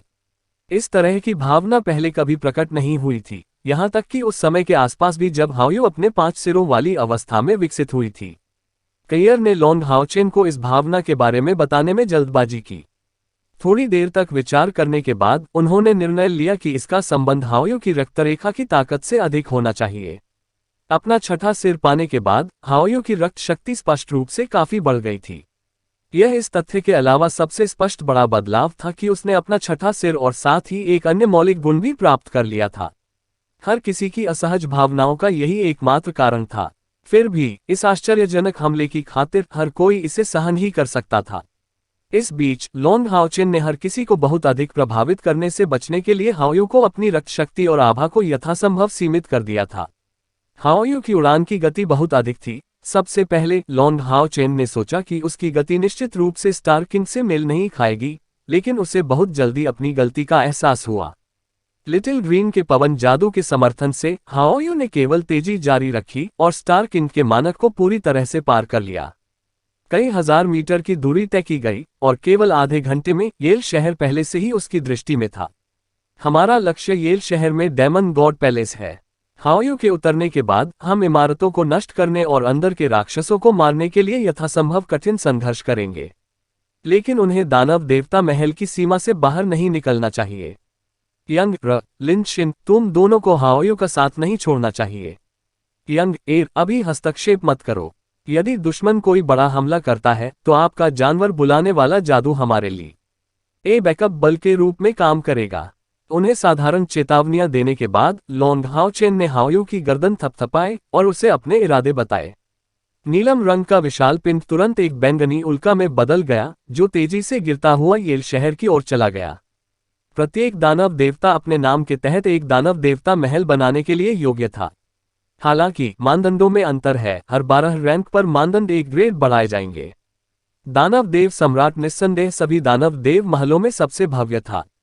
हालांकि लॉन्ग हाओचेन अनिश्चित थे कि क्या पैंथर दानव देवता ऑक्सरे येल शहर में थे, इससे कोई फर्क नहीं पड़ता कि क्या मामला था। उनका दानव देवता महल निश्चित रूप से येल शहर में बनाया गया था क्योंकि वह क्षेत्र दानव देवता के संरक्षण में था। इसके अलावा वह निश्चित रूप से पूरे शहर में सबसे अच्छा निर्माण था, इसलिए भले ही वह तेजी से डूबती नदी के बीच यहां पहली बार आई थी। ई हाओयू, वे तुरंत पैंथर दानव भगवान महल के स्थान को अवरुद्ध कर देंगे। ये डेमन गॉड पैलेस येल शहर के मध्य क्षेत्र में स्थित था। विशाल महल लगभग 1000 मीटर की ऊंचाई तक पहुंच गया और इसका क्षेत्रफल कम से कम 10,000 वर्ग मीटर था। विशाल महल के सामने एक चीते के सिर के आकार का प्रवेश द्वार दिखाई दे रहा था।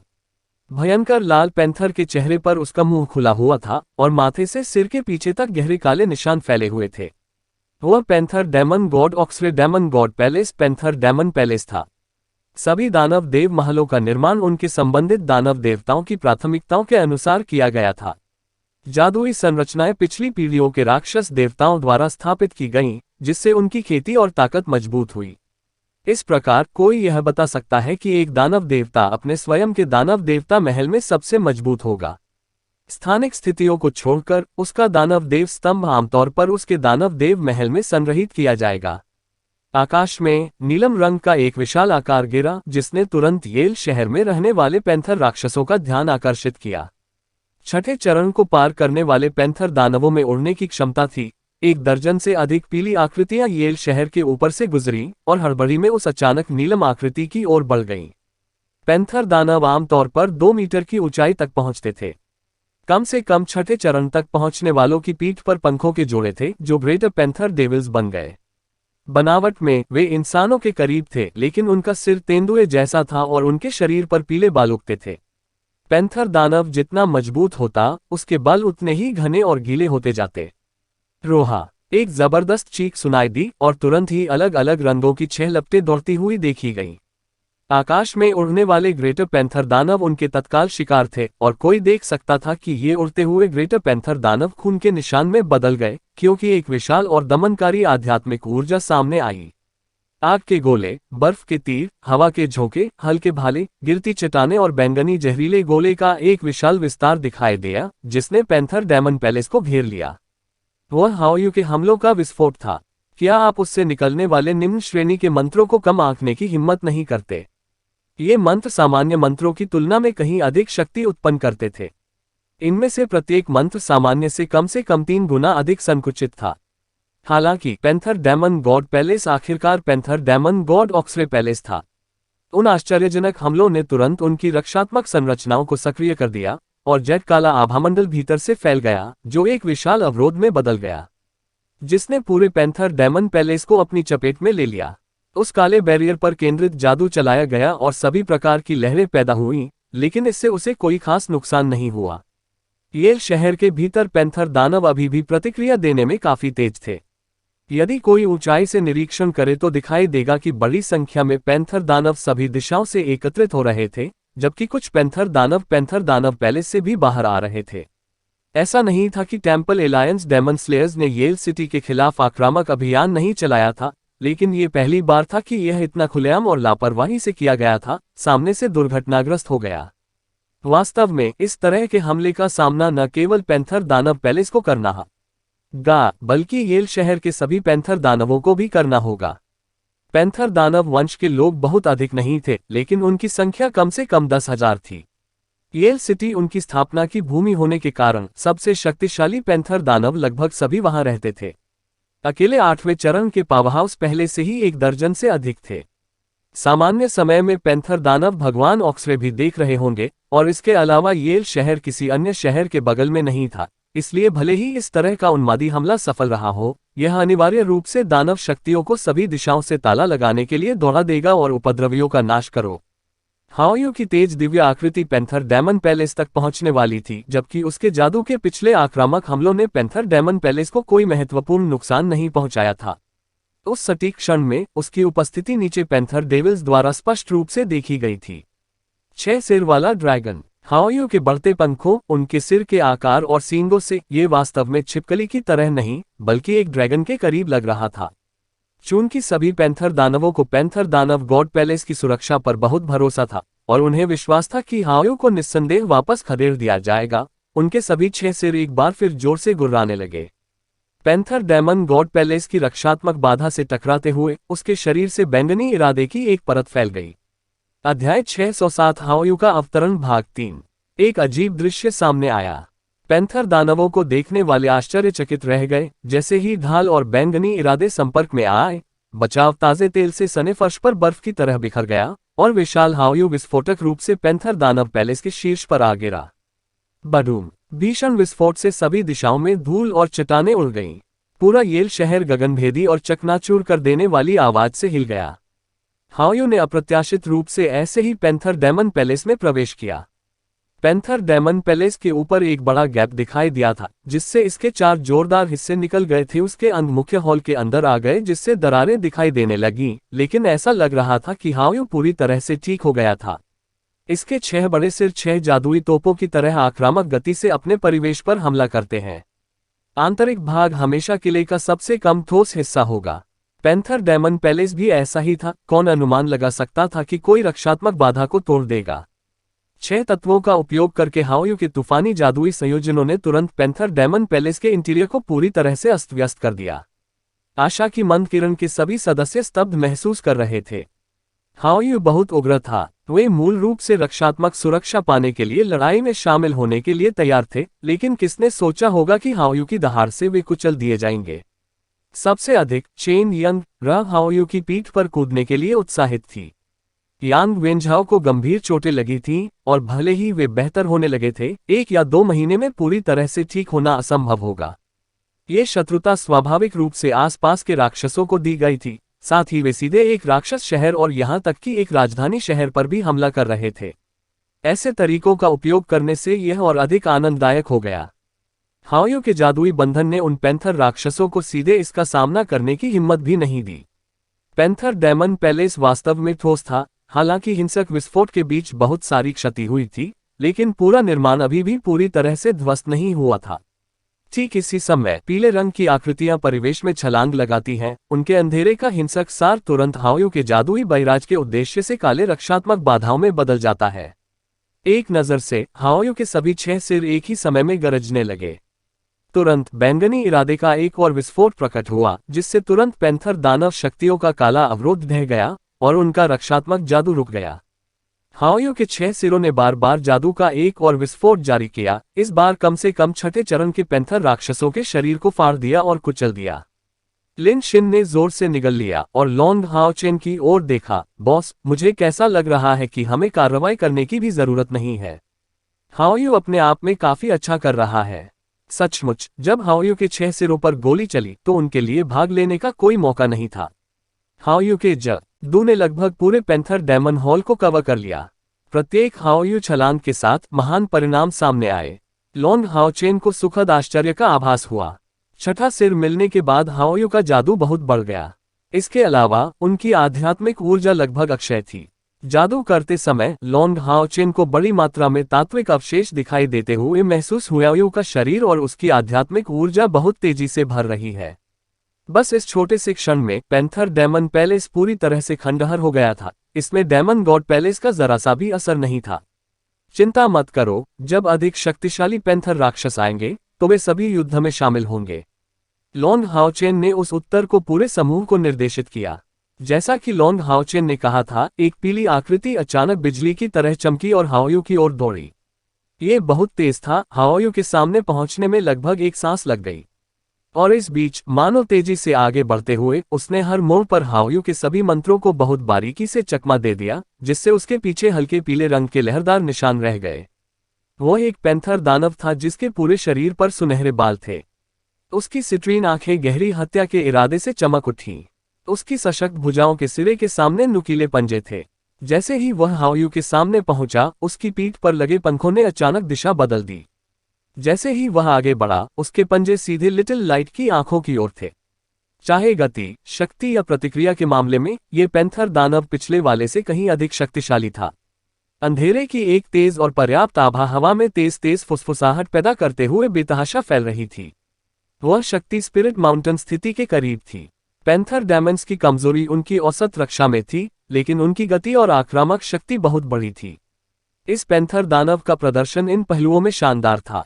अचानक 10 आश्चर्यजनक हमलों का सामना करते हुए हाओयू ने ऐसा व्यवहार किया जैसे उसने कुछ देखा ही नहीं, क्योंकि उसने उस पर कोई ध्यान न देते हुए अपने द्वारा जप किए जाने वाले मंत्र जारी रखे। जैसे ही पैंथर दानव भगवान का हमला लिटिल लाइट के सिर पर पड़ने वाला था, एक नारंगी चमक चमक उठी। खतरा। एक तेज और स्पष्ट ध्वनि में दानव पैंथर के शरीर को गोली मार दी गई। इसके पंजों की जोड़ी ने एक विशेष रुख अपनाया। 4 काली तलवार के ब्लेड प्रक्षेपण जारी किए, जब तक कि लॉन्ग हाओचेन हमले को रोकने के लिए नहीं आया। लॉन्ग हाओचेन का शरीर सुनहरी रोशनी से टिमटिमा रहा था। वह उसके दैवीय अवरोध के बाद उत्पन्न प्रतिशोध कौशल की प्रतिभा थी। जब उस पर इस पैंथर दानव का आखिरी हमला हुआ, तो उसके शरीर में केवल हल्का सा झटका लगा, लेकिन उसने तुरंत उसे खदेड़ दिया। वह सुनहरे रंग का पैंथर दानव 8वीं सीढ़ी पर था। उसके पैरों की नोक ने समर्थन के लिए हाओयू की पीठ का उपयोग किया, जबकि एक नारंगी तलवार के ब्लेड का प्रक्षेपण तुरंत बह गया।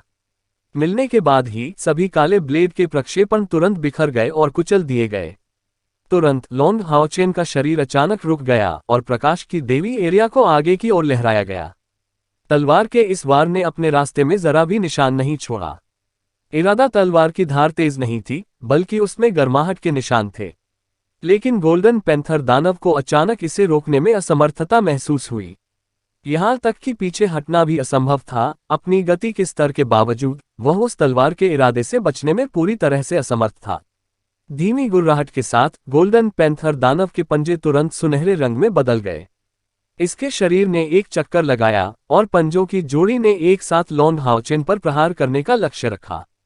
पंजों से निकली आध्यात्मिक ऊर्जा से गहरी सुनहरी चमक भी उत्पन्न हुई। बजना। गोल्डन पैंथर दानव की चीख के साथ एक तेज आवाज आई। लॉन्ग हाओचेन ने पहले ही कितने राक्षसी शक्तियों का सामना किया है। वह पहले ही 5 से अधिक अस्तित्वों से लड़ चुका था और एक राक्षस देवता के स्तर तक पहुंच गया था। हालांकि उसने हर बार जीत हासिल नहीं की, इतनी सारी शक्तियों के खिलाफ लड़ाई का अनुभव करने के बाद यह 8वां चरण वाला दानव पैंथर संभवतः उसे कैसे रोक सकता था। ये गर्म दिखने वाली तलवार गोल्डन पैंथर दानव से टकराने पर तुरंत विस्फोट कर देती है। वह भंगुर तेज ध्वनि प्रकाश की देवी आर्या के पंजे के अचानक टूटने की थी। हालांकि ये गोल्डन पैंथर दानव काफी बहादुर बना रहा। प्रकाश की देविया रिया के पंजे तोड़ने के बाद हालांकि उसकी छाती से जांघ तक गहरा खूनी निशान बन गया था, फिर भी उसने उसे एक झटके से नहीं मारा। वास्तव में वह तलवार का इरादा एक दिव्य तलवार द्वारा छोड़ा गया था। उसके विरुद्ध तत्काल मारकाट का सामना करने के लिए ये पैंथर दानव काफी बहादुर था। प्रकाश की देवी आर्या और अपने बीच बढ़ती आत्मीयता को महसूस करते हुए लॉन्ग हाओचेन ने उस पैंथर दानव की ओर देखा भी नहीं, जिसे उसने अभी अभी निष्क्रिय किया था। नारंगी रंग की एक और चमक में इस समय एक तलवार का प्रक्षेपण जारी किया गया था। इसकी सुनहरी चमक लंबी हो गई थी, जो उस दानव पैंथर का पीछा कर रही थी, जो तुरंत 2 टुकड़ों में कट गया था। 8वें चरण के एक दानव बिजलीगर को लॉन्ग हाओचेन ने नष्ट कर दिया था, जो उसी चरण पर था। यह ताकत का अंतर एक उपकरण अंतर भी था। लॉन्ग हाओचेन का उपकरण सेट कम से कम महाकाव्य स्तर तक पहुंच गया। प्रकाश की देवी एरिया और सूर्य चंद्रमा की दिव्य घोंघा ढाल किसी भी समय दिव्य स्तर तक पहुंच सकती है। तलवार के इरादे के बारे में उसकी समझ के साथ यहां तक कि ड्रैगन राइडर दानव भगवान एस्मोस को भी विवेकपूर्ण ढंग से जवाब देना पड़ा, फिर भी वह अंततः हाओचेन द्वारा घायल हो गया। इस साधारण गोल्डन पैंथर दानव का तो जिक्र ही नहीं किया गया। लेकिन उसी समय जैसे ही इस दानव पैंथर ने अपना हमला शुरू किया, अन्य सुनहरे आंकड़े आगे बढ़ गए, जबकि काले ब्लेड के प्रक्षेपण मध्य हवा में उलझ गए, जिससे हाओयू के बैराज का एक बड़ा हिस्सा अवरुद्ध हो गया और बड़ी संख्या में दानव पैंथर्स बाहर इकट्ठा हो गए। अन्य राक्षसों में से कम 8 हाओयू के जादुई हमलों को रोकने के लिए पैंथर ने हॉल में अपना रास्ता बना लिया था। इन पैंथर राक्षसों ने रोष की चीखें निकाली, लेकिन वे केवल लॉन्ग हाओचेन के समूह को घेर रहे थे और जल्दबाजी में हमला नहीं किया। हाओयू का जादू थम गया। उसने चारों ओर पैंथर राक्षसों को उदासीनता से देखा और उनके 6 सिरों के मुंह के निराशाजनक मंत्र ने लय बदलना शुरू कर दिया। लॉन्ग हाओचेन को स्पष्ट रूप से पता था कि हाओयू क्या योजना बना रहा है और तुरंत लिटिल लाइट के सिर पर चढ़ गया और मानसिक रूप से उसे उस मंत्र का जाप बंद करने के लिए कहा। हाओयू विकार के 6 तत्वसार का उपयोग करने का प्रयास कर रहा था। इससे कोई फर्क नहीं पड़ता कि कितने पैंथर दानव मौजूद थे। इस घटना में ये शुरू हो गया था, शायद इन 8वें चरण के गोल्ड पैंथर दानवों के पक्ष में कोई भी जीवित नहीं बचेगा। अन्य पैंथर डेविल्स निश्चित रूप से मौत का सामना करेंगे, लेकिन इस स्तर का विकार हाओयू के लिए भी एक बहुत बड़ा बोझ लेकर आया। ये राक्षसों के लिए एक रणनीतिक स्थान था, इसलिए लॉन्ग हाओचेन का यहां से टेलीपोर्टिंग करने का कोई इरादा नहीं था। इसलिए उसे निश्चित रूप से लॉन्ग हाओचेन की ताकत को बनाए रखना था, और इसके अलावा उसे पैंथर डेमन हॉल के भीतर उस दुश्मन के अस्तित्व से कुछ प्रतिक्रिया महसूस हुई जिसे वह वास्तव में ढूंढना चाहता था। चलो भी। लॉन्ग हाओचेन ने अपना हाथ लहराया और हाओयू की पीठ से छलांग लगाने का नेतृत्व किया। अब जब वे राक्षस क्षेत्र में थे तो उसे अब अपनी पहचान छिपाने की जरूरत नहीं थी, और दुश्मनों पर सुनहरे तीर की तरह दागने के लिए उसने अपनी पीठ पर 4 सुनहरे आध्यात्मिक पंख फैलाए। चेन यंग, र और लिनशिन के अलावा वे सभी भी एक के बाद एक हाओयू की पीठ की ओर कूद पड़े। हाओयू की सुरक्षा के साथ दोनों जादूगरों को अपनी सुरक्षा के बारे में बिल्कुल भी चिंता करने की जरूरत नहीं थी। वांग युवान, सिमा जियान, झांग फेंग, हान यू और कयर ने लॉन्ग हाओचेन से 5 अलग अलग दिशाओं में चार्ज किया। उनमें से प्रत्येक अपनी पीठ पर आध्यात्मिक पंख फैला रहा है और शक्ति की शक्तिशाली आभा छोड़ रहा है। अध्याय 608 दानव देव पैंथर को घेरना भाग 1। वर्तमान समय में वे अपने युवाओं से बिल्कुल अलग थे। पवित्र युद्ध से पहले उन्हें शक्तिशाली दुश्मनों का सामना करना पड़ा और जीवित रहने के लिए उन्हें सुरक्षा को सर्वोच्च प्राथमिकता देते हुए अपनी संरचनाओं को दुरुस्त करना पड़ा। लेकिन उनमें पहले से ही अपनी पूरी जिम्मेदारी लेने की ताकत थी। इस स्तर के शत्रुओं से मिलकर लड़ने से केवल उनकी लड़ने की ताकत ही बाधित होगी। उस सटीक क्षण में हाओयू ने एक बार फिर एक नया चेहरा दिखाया। उसकी सांसों के बीच, अराजक मंत्रों के बीच, लिटिल फ्लेम ने पहली चाल चली जिससे सभी 6 लपटें भड़क उठीं। अंदर लॉन्ग हाओचेन सहित दौड़ने वाले 6 व्यक्ति आग की ढाल से ढके हुए थे। ये रक्षा कवच चमक से चमकते हुए लगभग 3 मीटर व्यास तक पहुंच गए। गहरा लाल, लेकिन उसकी हरकतों पर जरा भी असर डाले बिना। वार्डों के बाहर उनका सामना करने वाले पैंथर राक्षसों को अत्यधिक गर्मी महसूस होगी। कमजोरों के बाल दूर से भी जल जाते थे। लिटिल ग्रीन दूसरे स्थान पर रहे। एक्सेलरेशन तकनीक से सभी को बढ़ावा मिला। जैसे ही सभी के पैरों के नीचे हरी रोशनी टिमटिमा रही थी, उनके शरीर स्पष्ट रूप से अधिक चुस्त दिखने लगे। इसके तुरंत बाद पूरे मंच को घेरने वाले 2 विशाल प्रभामंडल बिखर गए, जो सभी दुश्मन की ओर इशारा कर रहे थे। 9वें सेंट गार्ड की ग्रेविटी तकनीक का लिटिल येलो के मंत्रों द्वारा अनुकरण किया गया था, और बेहद तेज पैंथर राक्षसों को तुरंत ठंड लग गई, उन्हें रोक दिया गया। लिटिल येलो से एक और चमक आई, जो प्रकाश के सरल उतार चढ़ाव का उत्सर्जन करती थी और पूरक के रूप में और भी अधिक पवित्र आभा प्रदान करती थी, जिसने अंधेरे विशेषता का उपयोग करके पैंथर राक्षसों को प्रभावशाली ढंग से कमजोर कर दिया। लिटिल ब्लू और लिटिल पर्पल एक जादू के बीच में थे। ऐसा लग रहा था कि इसे खत्म करने के लिए थोड़ा और समय चाहिए, लेकिन निश्चित रूप से मंत्र की शक्ति उसकी अवधि के साथ बढ़ती जाएगी। एक अन्य जादूगर की तरह हाओयू की पीठ पर खड़े होकर लिनशिन आश्चर्यचकित था। वर्तमान हाओयू 6-8वें चरण के जादुई सेंट ट्यूटर्स की तरह कंधे से कंधा मिलाकर लड़ रहा था। उनकी वर्तमान वैश्विक स्थिति पर उनके हमले की शुरुआत से ही उनकी ताकत हावी थी, और प्रत्येक सिर की अपनी भयानक बुद्धि थी। एक शरीर में 6 बुद्धिमान प्राणी ऐसी पूर्णता के साथ सामंजस्य बिठाने में सक्षम, ये किस प्रकार का जादुई जानवर हो सकता है? चेन यंग, र का आश्चर्य लिनशिन से जरा भी कम नहीं था। हाओयू के आवेगों के प्रभाव को प्राप्त करते हुए लॉन्ग हाओचेन का 6 लोगों का समूह पहले से ही दुश्मन से आमने सामने लड़ रहा था। लॉन्ग हाओचेन अभिनय करने वाले पहले व्यक्ति थे। उसके सामने 2 8वें चरण के दानव पैंथर्स के साथ बड़ी संख्या में 6ठे चरण के दानव पैंथर्स थे। यहां पहुंचे सबसे कमजोर शत्रु पहले से ही साधना के 6ठे चरण पर थे। जाहिर है ये पैंथर दानव अच्छी तरह से जानते थे कि इन मनुष्यों का सामना करने के लिए कमजोर व्यक्तियों को भेजना, जिन्होंने दानव भगवान महल के बीच में जबरदस्ती प्रवेश करने का साहस किया था, कोई फायदा नहीं होगा। तलवार के ब्लेड के असंख्य प्रक्षेपण अनियंत्रित रूप से बिखरे हुए थे, जिससे पूरा हॉल गड़गड़ाहट की हत्या की भावना से भर गया, जबकि एक पदार्थ से भरा प्रकाशसार उन्मत्त रूप से खिल गया। ये तलवारों की बारिश थी। हाओयू के आग्रह के बिना भी लॉन्ग हाओ चेन की लड़ने की ताकत पहले से ही काफी डरावनी थी। स्वॉर्ड रेन ने एक विशाल क्षेत्र को कवर किया, लगभग 30 मीटर के भीतर सभी विरोधियों को तुरंत घेर लिया। इन विशाल तलवार प्रक्षेपणों में से प्रत्येक ऐसे थे मानो वे वास्तविक हों, जैसे कि प्रकाश की देवी एरिया से दुश्मन की छवियों पर हमला करने के लिए अनगिनत छवियां तुरंत उभरी हों।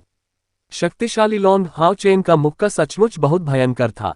केवल उन छठे कदम वाले दानव पैंथर्स को छोड़कर उसकी तलवार की बारिश के सामने, यहां तक कि गोल्डन पैंथर दानव भी अपनी पूरी ताकत से विरोध करते हुए केवल जल्दी से पीछे हट सकते थे। खून से रंगे फ्लैश में एक के बाद एक छठे कदम वाले दानव पैंथर को तलवारों की बारिश के सामने कुचल दिया गया। उसकी शक्ति के सामने उसकी निष्क्रिय रक्षा बेकार थी, जबकि गोल्डन पैंथर डेविल्स केवल अपना बचाव कर सकते थे, अनुबंध करना शायद ही संभव होगा। इन पैंथर राक्षसों का एकमात्र प्रतिरोध इरादा अपनी आध्यात्मिक शक्ति के साथ साथ तलवारों की बारिश की शक्ति को खर्च करने के लिए अपना सर्वश्रेष्ठ प्रयास करने के लिए पर्याप्त प्रतिरोध शक्ति खर्च करना था। लेकिन फिर भी लॉन्ग हाओ चेन की तलवार ने न केवल उसके प्रयासों को विफल कर दिया, बल्कि 30 से अधिक पैंथर राक्षसों की लाशों को भी पीछे छोड़ दिया। तेज गर्जना के साथ जैसे ही तलवारों की बारिश की शक्ति कम हो गई, 2 गोल्डन पैंथर राक्षसों ने बिजली की तरह लॉन्ग हाओ चेन के किनारों को घेर लिया। उसके नुकीले पंजे पहले ही गहरे सुनहरे रंग में बदल चुके थे, क्योंकि उन्होंने उस पर बेतहाशा हमला किया था। लेकिन ठीक इसी समय लॉन्ग हाओ चेन के बाएं हाथ में एक और भारी तलवार दिखाई दी। एक जेडाइट जैसी गहरे हरे रंग की चमक चमकी और एक हरी सुनहरी चमक बिखेर दी, जिसने लॉन्ग हाओ चेन को घेर लिया और उसकी आकृति को उसकी चमक के नीचे छिपा दिया। कुरकुरे मधुर स्वरों की एक श्रृंखला में 2 गोल्डन पैंथर राक्षसों को एक साथ वापस फेंक दिया गया, जबकि उनके स्वाभाविक रूप से बेहद कठोर पंजों पर पतली दरारें छोड़ दी गईं। लॉन्ग हाओ चेन की आकृति एक बार फिर आगे बढ़ी, उन पर बिल्कुल भी ध्यान नहीं दिया। पैंथर दानवों की गति को तुरंत पार करते हुए फ्लैश लाइटनिंग जारी की गई। ग्रेटर पैंथर दानवों की कतारों के बीच से तेजी से भागते हुए ये नारंगी और गहरे हरे रंग की लपटों के साथ फट गया, तलवारों के तूफान में बदल गया और पूरी भीड़ को अपनी चपेट में ले लिया। एक भयानक धक्का देने वाली शक्ति ने ग्रेटर पैंथर दानवों को चारों ओर खींच लिया। ये साधारण और अत्यंत वीर राक्षस फलों की तरह टुकड़े टुकड़े हो गए, रक्त और मांस के बारीक कणों में बदल गए। 2 गोल्डन पैंथर दानव लॉन्ग हाओ चेन को रोकने में पूरी तरह से असमर्थ थे। इस स्तर के तलवारों के तूफान के सामने उनमें भागने की भी हिम्मत नहीं थी। तभी अन्य क्षेत्रों में कत्लेआम की तीव्र दुर्गंध फैल रही थी। कईयर के हमले सबसे सरल और सबसे सीधे थे। उसके हाथों पर सरल ग्रे आग का पता लगाया गया था, क्योंकि डेथ गॉड के सिकल की बात की छवि ने अंधेरे को शुद्ध करते हुए मृत्यु और विनाश लाया था। जब लॉन्ग हाओ चेन बिना किसी रोक टोक के अपने रास्ते पर कत्लेआम कर रहा था, कईयर ने एक गोल्डन पैंथर दानव को भी बाहर निकाल लिया था। अब मृत्यु देवता की हंसिया का ठंडा ब्लेड मारा गया, साधारण ग्रेटर पैंथर राक्षसों का वध।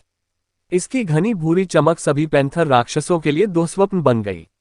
लॉन्ग हाओ चेन और कायर की तुलना में हान यू और झांग फैंग फैंग उम्मीद के मुताबिक व्यवहार कर रहे थे। उन दोनों के एक हाथ में बड़ी ढाल और दूसरे हाथ में भारी तलवार थी, जो अपने रास्ते पर आगे बढ़ रहे थे। हालांकि उनकी मारक क्षमता उपकप्तान की बराबरी करने में असमर्थ थी, फिर भी उन दोनों ने अजेय रक्षा का प्रदर्शन किया। प्रत्येक प्रहार के साथ मौतें होती। गार्जियन नाइट्स के रूप में उन्होंने स्पष्ट रूप से कुछ संयम दिखाया, अपने साथियों को बचाने के लिए किसी भी क्षण तैयारी की। प्रकाश का असली फोकस वांग युवान और सिमा जियान थे, जो चौतरफा नरसंहार में शामिल हुए थे। वांग युवान की आंखें खून से लाल हो गई थीं, बिल्कुल उस समय की तरह लग रही थी जब वह योद्धा मंदिर में राक्षस सेना का विरोध कर रही थी। उसके अंदर का खून पहले से ही गहराई से उबल रहा था, और उसके हाथ में ब्लडस्टॉर्म ने भयानक आक्रामक शक्ति के साथ एक लाल चमक छोड़ी, क्योंकि विशाल दिव्य आत्मा शील्ड उसका लंबी दूरी का हथियार बन गया। जहां भी ऐसा हुआ, राक्षसों को टुकड़े टुकड़े कर दिया गया। उसके शरीर से एक हल्की खूनी आभा निकल रही थी, और उसे देखकर या जब वे युवान की आंखों से मिले, तो सभी राक्षसों को अपनी सारी हिम्मत खोने का एहसास हुआ। वह भयानक हत्या की भावना थी जिसे वांग युवान ने युद्ध के मैदान में पाला था। लाशों के सागर में चलते हुए उसने अनगिनत राक्षसों को अपने रक्तपात हथियार के तहत नष्ट कर दिया। युद्ध की स्थिति में प्रवेश करते हुए उसने वध की एक अत्याचारी आभा उत्सर्जित की, जैसे कि यह निश्चित ही हो। ब्लड स्लैश और ब्लडथर्स्टी डांस का बारी बारी से उपयोग किया गया। उसके स्पेस गेट स्पिरिट स्टोव की शक्ति के साथ उसने अपने वध को प्रकट करने के लिए तुरंत सबसे उथल पुथल वाले क्षेत्रों में प्रवेश किया। कुछ ही क्षणों में उसने जिन पैंथर ग्रेट राक्षसों को मार डाला वे लॉन्ग हाउचेन से जरा भी कम नहीं थे। हालांकि वांग युवान एक लड़की है, उसने वास्तव में दया का कोई निशान नहीं दिखाया। दूसरी ओर सिमा जियान ने भी अत्यंत अत्याचारी प्रदर्शन किया। हो सकता है कि यह लड़का वांग युवान की तरह दुश्मन के बीच में खुद को तुरंत टेलीपोर्ट करने में सक्षम न हो, लेकिन उसकी विनाशकारी शक्ति और भी अधिक थी। अपनी पीठ पर पंख फड़फड़ाते हुए सिमा जियान एक भव्यता और शुद्ध सुनहरे रंग में जगमगा उठा। मानसिक रूप से फेंके गए टुकड़े की तरह उसका चेहरा और त्वचा सुनहरे रंग की हो गई। उसकी छाती पर फैला हुआ सुनहरा रंग धुंधला धुंधला दिखाई दे रहा था। एक गोल्डन पैंथर दानव उसके रास्ते में खड़ा था। अन्य ग्रेटर पैंथर दानवों की मदद से वैश्विक घेराबंदी के माध्यम से इसे रोकने का प्रयास कर रहा था, लेकिन इस समय सिमा जियान ने प्रकाश की भयानक गेंद को अपने हाथ में उठा लिया। किसी को आश्चर्य हुआ, प्रकाश की ऊर्जावान गेंद वास्तव में बाहर निकली महाकाव्य स्तर में टीम की नारंगी चमक विशेषता है, जो तो तब बैंगनी हो गई। पैंथर दानवों पर बमबारी करते हुए असंख्य बैंगनी बिजली तुरंत भड़क उठी। यहां तक कि गोल्डन पैंथर दानव भी अचानक भागने में असमर्थ था और उसे खुद को बचाने में अपनी पूरी ताकत लगानी पड़ी। बिजली की गति ने उसे भागने में बिल्कुल असमर्थ बना दिया, इसलिए एक दानव पैंथर की गति एक बेकार विशेषता बन गई। इन बिजली विस्फोटों ने 100 से अधिक पैंथर दानवों को अपनी चपेट में ले लिया, जो सभी झुलस गए थे। उनके सारे बाल खड़े थे और यदि वे पहले ही मरे नहीं थे तो कम से कम घातक चोटें प्राप्त कर चुके थे। तुरंत सिमा जियान ने अपनी प्रकाश की ऊर्जा गेंद को लहराया, लेकिन अतीत की प्रकाश की ऊर्जा गेंद के विपरीत अब इसकी श्रृंखला पर सोने और काले रंग की एक श्रृंखला थी, जो छोटी उंगली की चौड़ाई के बारे में काफी पतली दिखाई दे रही थी, लेकिन पहुंच रही थी 10 मीटर की आश्चर्यजनक लंबाई। सिमा जियान के हाथों के ऊपर जंजीरों पर अचानक एक तीव्र सुनहरी रोशनी उभरती हुई देखी जा सकती थी। जैसे ही उसकी ऊर्जावान प्रकाश गेंद की जंजीरें अपने चरम पर पहुंची, वे तुरंत बीच में ही रुक गईं।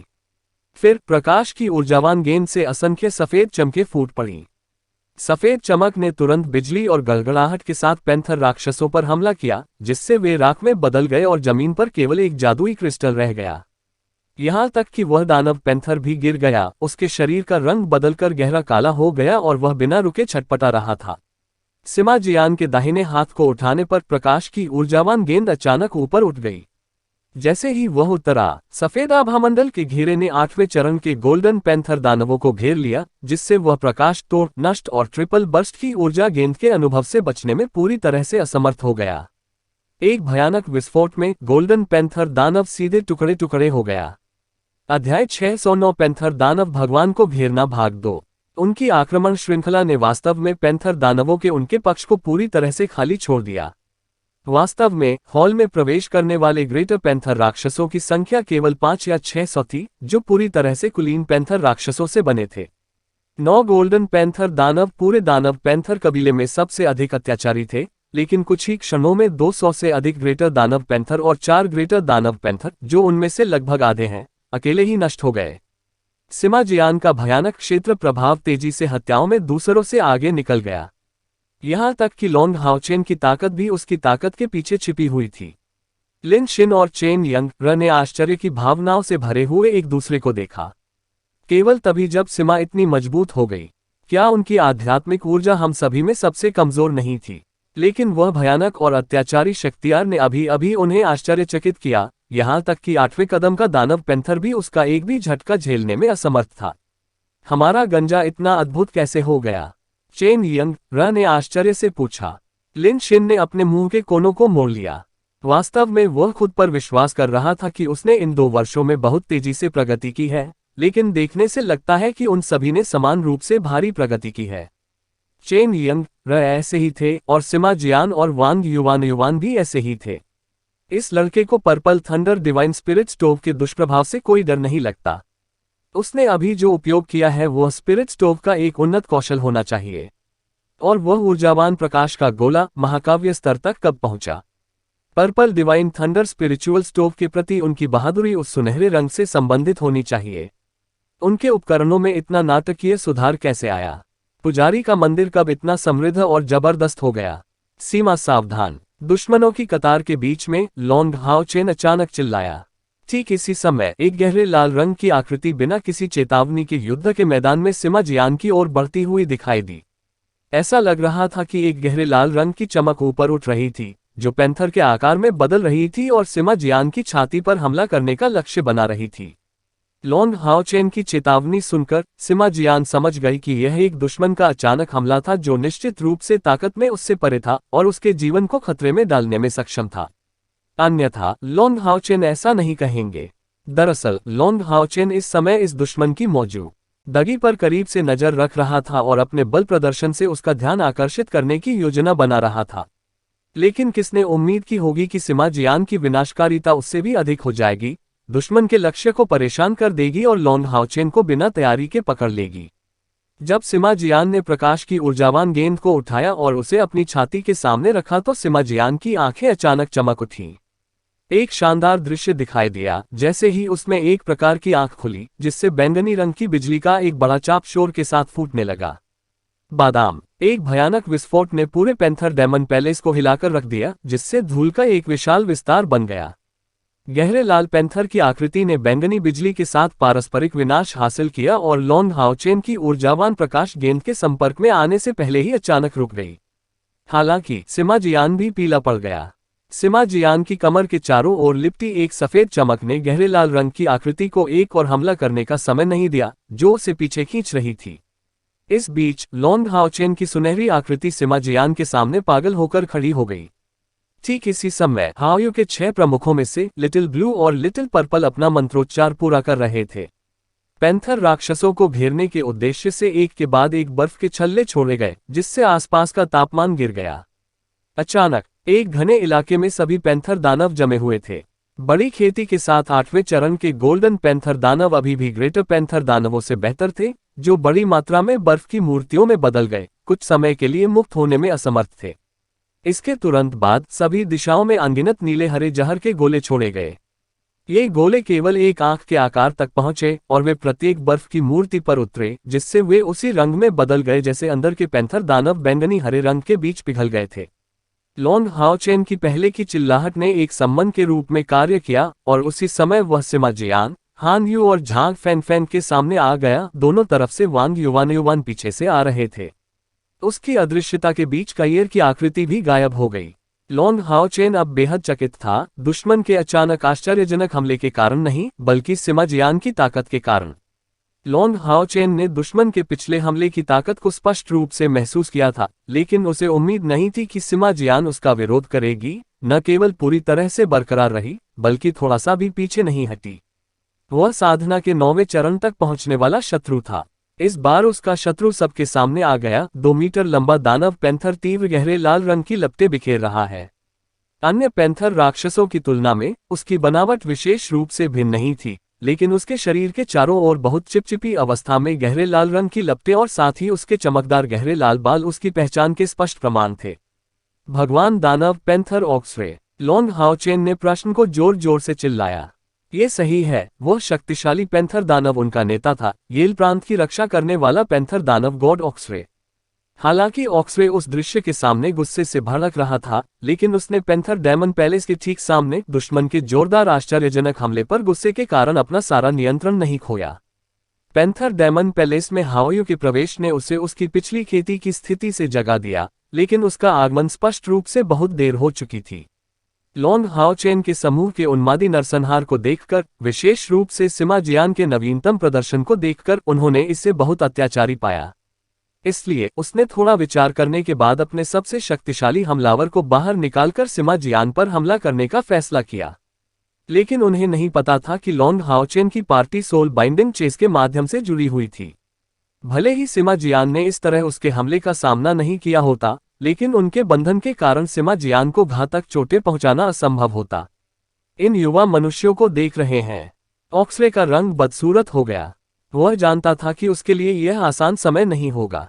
यहां तक कि उसका पैंथर दानव महल भी नष्ट हो गया। उसके शीर्ष पर कुलीन पैंथर डेविल्स का लगभग आधा हिस्सा इस थोड़े से समय में नरसंहार किया गया। पैंथर दानवों के लिए यह बेजोड़ क्षति थी। ये इंसान काफी युवा लग रहे थे, लेकिन उसने सिर्फ उनकी अत्याचारी ताकत को देखा। लेकिन ये स्थान उसका क्षेत्र था, पैंथर डेमन पैलेस। पैंथर दानव देवता के रूप में वह संभवतः अपने लोगों के सामने पीछे नहीं हट सकता था। हे नीच मनुष्यों, तुम सब आज मर जाओगे। ऑक्सरे की ठंडी आवाज अत्यधिक रोष के साथ फैल गई। जैसा कि उन्होंने कहा था, उनकी पीठ के पंजों ने हल्की लयबद्ध हरकतें की और पूरे दानव पैंथर पैलेस में अंधेरे आध्यात्मिक ऊर्जा के उतार चढ़ाव का उत्सर्जन शुरू हो गया। महल के पिछवाड़े से अचानक एक गहरे लाल रंग का खंभा निकला, उसका मोटा शरीर धीरे धीरे आकार ले रहा था। इस मोटे दानव देवता स्तंभ को पैंथर दानवों की अनगिनत नक्काशी से सजाया गया था, और इसमें से गहरे लाल रंग की लपटें तेजी से उठ रही थीं। इस पैंथर दानव देवता से निपटने के लिए लॉन्ग हाओ चेन संभवतः उसे गहरे दृष्टि वाले दानव देवता की तरह मारने के लिए टॉवर ऑफ इटर्निटी में नहीं ले जा सका। पिछली बार शक्तिशाली डेमन गॉड इनेट एबिलिटी और इटर्नल मेलोडी की टेलीपोर्टेशन क्षमता के बीच कुछ अजीब घटना घटी थी। लेकिन ऐसे शक्तिशाली दानव देवता को उसकी सहमति के बिना ले जाना मूल रूप से असंभव होगा। प्रतिपक्ष प्रतिरोध कैसे नहीं दिखा सका, लेकिन लॉन्ग हाओ चेन ने कभी नहीं सोचा था कि उसे मौजूदा स्थिति का सामना करना पड़ेगा, जहां उसे अपने सामने राक्षस देवता को हराने का पूरा विश्वास था। और वह आत्मविश्वास इस तथ्य के कारण था कि वह अकेले लड़ने नहीं जा रहा था, बल्कि उसकी टीम के सभी शक्तिशाली साथी उसके साथ थे। सिमा जियान के अत्याचारी आक्रमण ने उन्हें पुष्टि की कि इन 2 वर्षों में उनके प्रत्येक साथी ने काफी प्रगति की है। कुल मिलाकर उनके पास पहले से ही एक राक्षस देवता का डटकर मुकाबला करने की ताकत थी। ड्रैगन राइडर डेमन गॉड के खिलाफ लड़ाई के बाद लॉन्ग हाओ चेन को धीरे धीरे लगा कि अगर उसे अकेले एस्मोस का सामना करना पड़ा, तो उसके साथी और उसकी पूरी ताकत भी एस्मोस से मेल खा सकती है। लेकिन एस्मोस के दानव भगवान परिवर्तन और डोमेन के कारण लॉन्ग हाओ चेन यांग वेंझाओ और डुआन यी के समान पथ का अनुसरण करने के डर से जोखिम नहीं लेंगे। लेकिन अब वे 57वें दर्जे के दानव देवता ऑक्सरे का सामना कर रहे थे। उसने आज ही राक्षस देवता की जान लेने का निश्चय कर लिया था। हम dim glow of hope demon hunt squad हैं, और मैं कैप्टन लॉन्ग हाओ चेन हूं। मैं आपको हमारा नाम बता रहा हूं ताकि आप खुश होकर मर सकें। यंग एर जाओ, लॉन्ग हाओ चेन ने घोषणा की, और उसके शब्दों को उपस्थित सभी पैंथर राक्षसों द्वारा सुना गया, क्योंकि उसका लक्ष्य मूल रूप से उनके ट्रैक को उजागर करना था। लॉन्ग हाओ चेन का आदेश सुनकर चेन यंग एर तुरंत हाओ यू की पीठ पर क्रॉस लेग करके बैठ गया और मंत्रोच्चार करने लगा। वह स्पष्ट रूप से समझ गई थी कि उसके कप्तान का क्या मतलब था। वे गाड़ी चलाने के लिए बाहर जा रहे थे पैंथर दानव भगवान के लिए, इसलिए उसका मिशन लॉन्ग हाओ चेन और अन्य लोगों के युद्ध के मैदान पर किसी भी हस्तक्षेप को रोकना होगा। लिन शिन का जादू भी शुरू हो गया। उसकी दृष्टि की रेखा पैंथर दानव भगवान ऑक्सरे पर केंद्रित थी, और इस बार हाओ यू बहुत तैयार था, अपने 6 बड़े सिरों के साथ चारों ओर देख रहा था। लिटिल ब्लू और लिटिल पर्पल के संयुक्त हमले से पीड़ित होने के बाद कुलीन पैंथर राक्षसों ने अपने 70% सैनिकों को खो दिया था और बाकी अच्छी स्थिति में नहीं थे। अब वे स्पष्ट रूप से डर के मारे कांप रहे थे, और पैंथर डेमन पैलेस के बाहरी हिस्से में बेहद शोर था। प्रत्यक्षतः बड़ी संख्या में डेमन पैंथर्स आए थे, लेकिन वे सभी निश्चित रूप से पिछले कुलीन डेमन पैंथर्स से तुलना करने में असमर्थ थे। धन्यवाद। पैंथर दानव भगवान ऑक्सरे ने रोष की गर्जना की, और उस पर गहरे लाल रंग की लपटें ज्वालामुखी विस्फोट की तरह उबलने लगी। जैसे ही वह चिल्लाया, गहरे लाल खंभे के प्रभाव से ऑक्सरे की मांसपेशियां बहुत फैल गईं, पलक झपकते ही 3 मीटर से अधिक हो गईं। उसके नुकीले पंजों की जोड़ी भी 1 मीटर से अधिक लंबी हो गई। अध्याय 610 पैंथर दानव भगवान को घेरना भाग 3।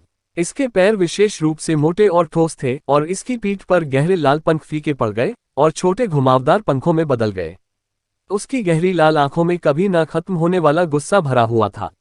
लॉन्ग हाओ चेन ने एक ठंडी मुस्कान दिखाए, और पवित्र आभा से भरी सुनहरी चमक फैलाने और पैंथर दानव भगवान ऑक्सरे पर उतरने से पहले उसकी पीठ पर एक सुनहरी आकृति ने आकार ले लिया। केवल दानव देवता परिवर्तन को पूरा करने के बाद ऑक्सरे अचानक सुस्त हो गया। हालांकि उस सफेद चमक से उसे कोई चोट नहीं आई, लेकिन उसे अचानक अपने संपर्क में आने वाली अपरिहार्य सफेद चमक से एक अगोचर खतरा महसूस हुआ। अपना सिर उठाने के बाद उसने दूसरी बार देखा। उसने पाया कि वह केवल लॉन्ग हाओ चेन को अपने सामने देख सकता था। ये पवित्र आत्मा स्टोव की क्षमता थी, उस स्वर्णिम आकृति की जो निश्चित रूप से येटिंग थी। पैंथर दानव भगवान ऑक्सरे पैंथर दानवों के कमांडर थे, इसलिए उनकी ताकत पैंथर दानवों की सीमा से अधिक नहीं हो सकती थी। अधिक से अधिक यह एक प्रबलित संस्करण है। जिस दृश्य पर उसने हमला किया, उससे ये पता लगाया जा सकता है कि गति उसकी सबसे बड़ी विशेषता थी। आखिरकार इसका क्या मतलब था कि दानव देवता परिवर्तन के बाद उसके पंख अप्रत्याशित रूप से फड़क गए। उसके पंख मुड़े हुए पंखों में बदल गए, जिसका मतलब था कि वे उसकी गति को और बढ़ा देंगे।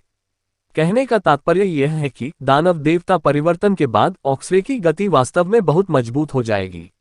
लॉन्ग हाओचेन का लड़ाई का अनुभव वास्तव में भरपूर था, जिससे उन्हें ऑक्सरे के सबसे परेशानी वाले पहलू को तुरंत निर्धारित करने की अनुमति मिली।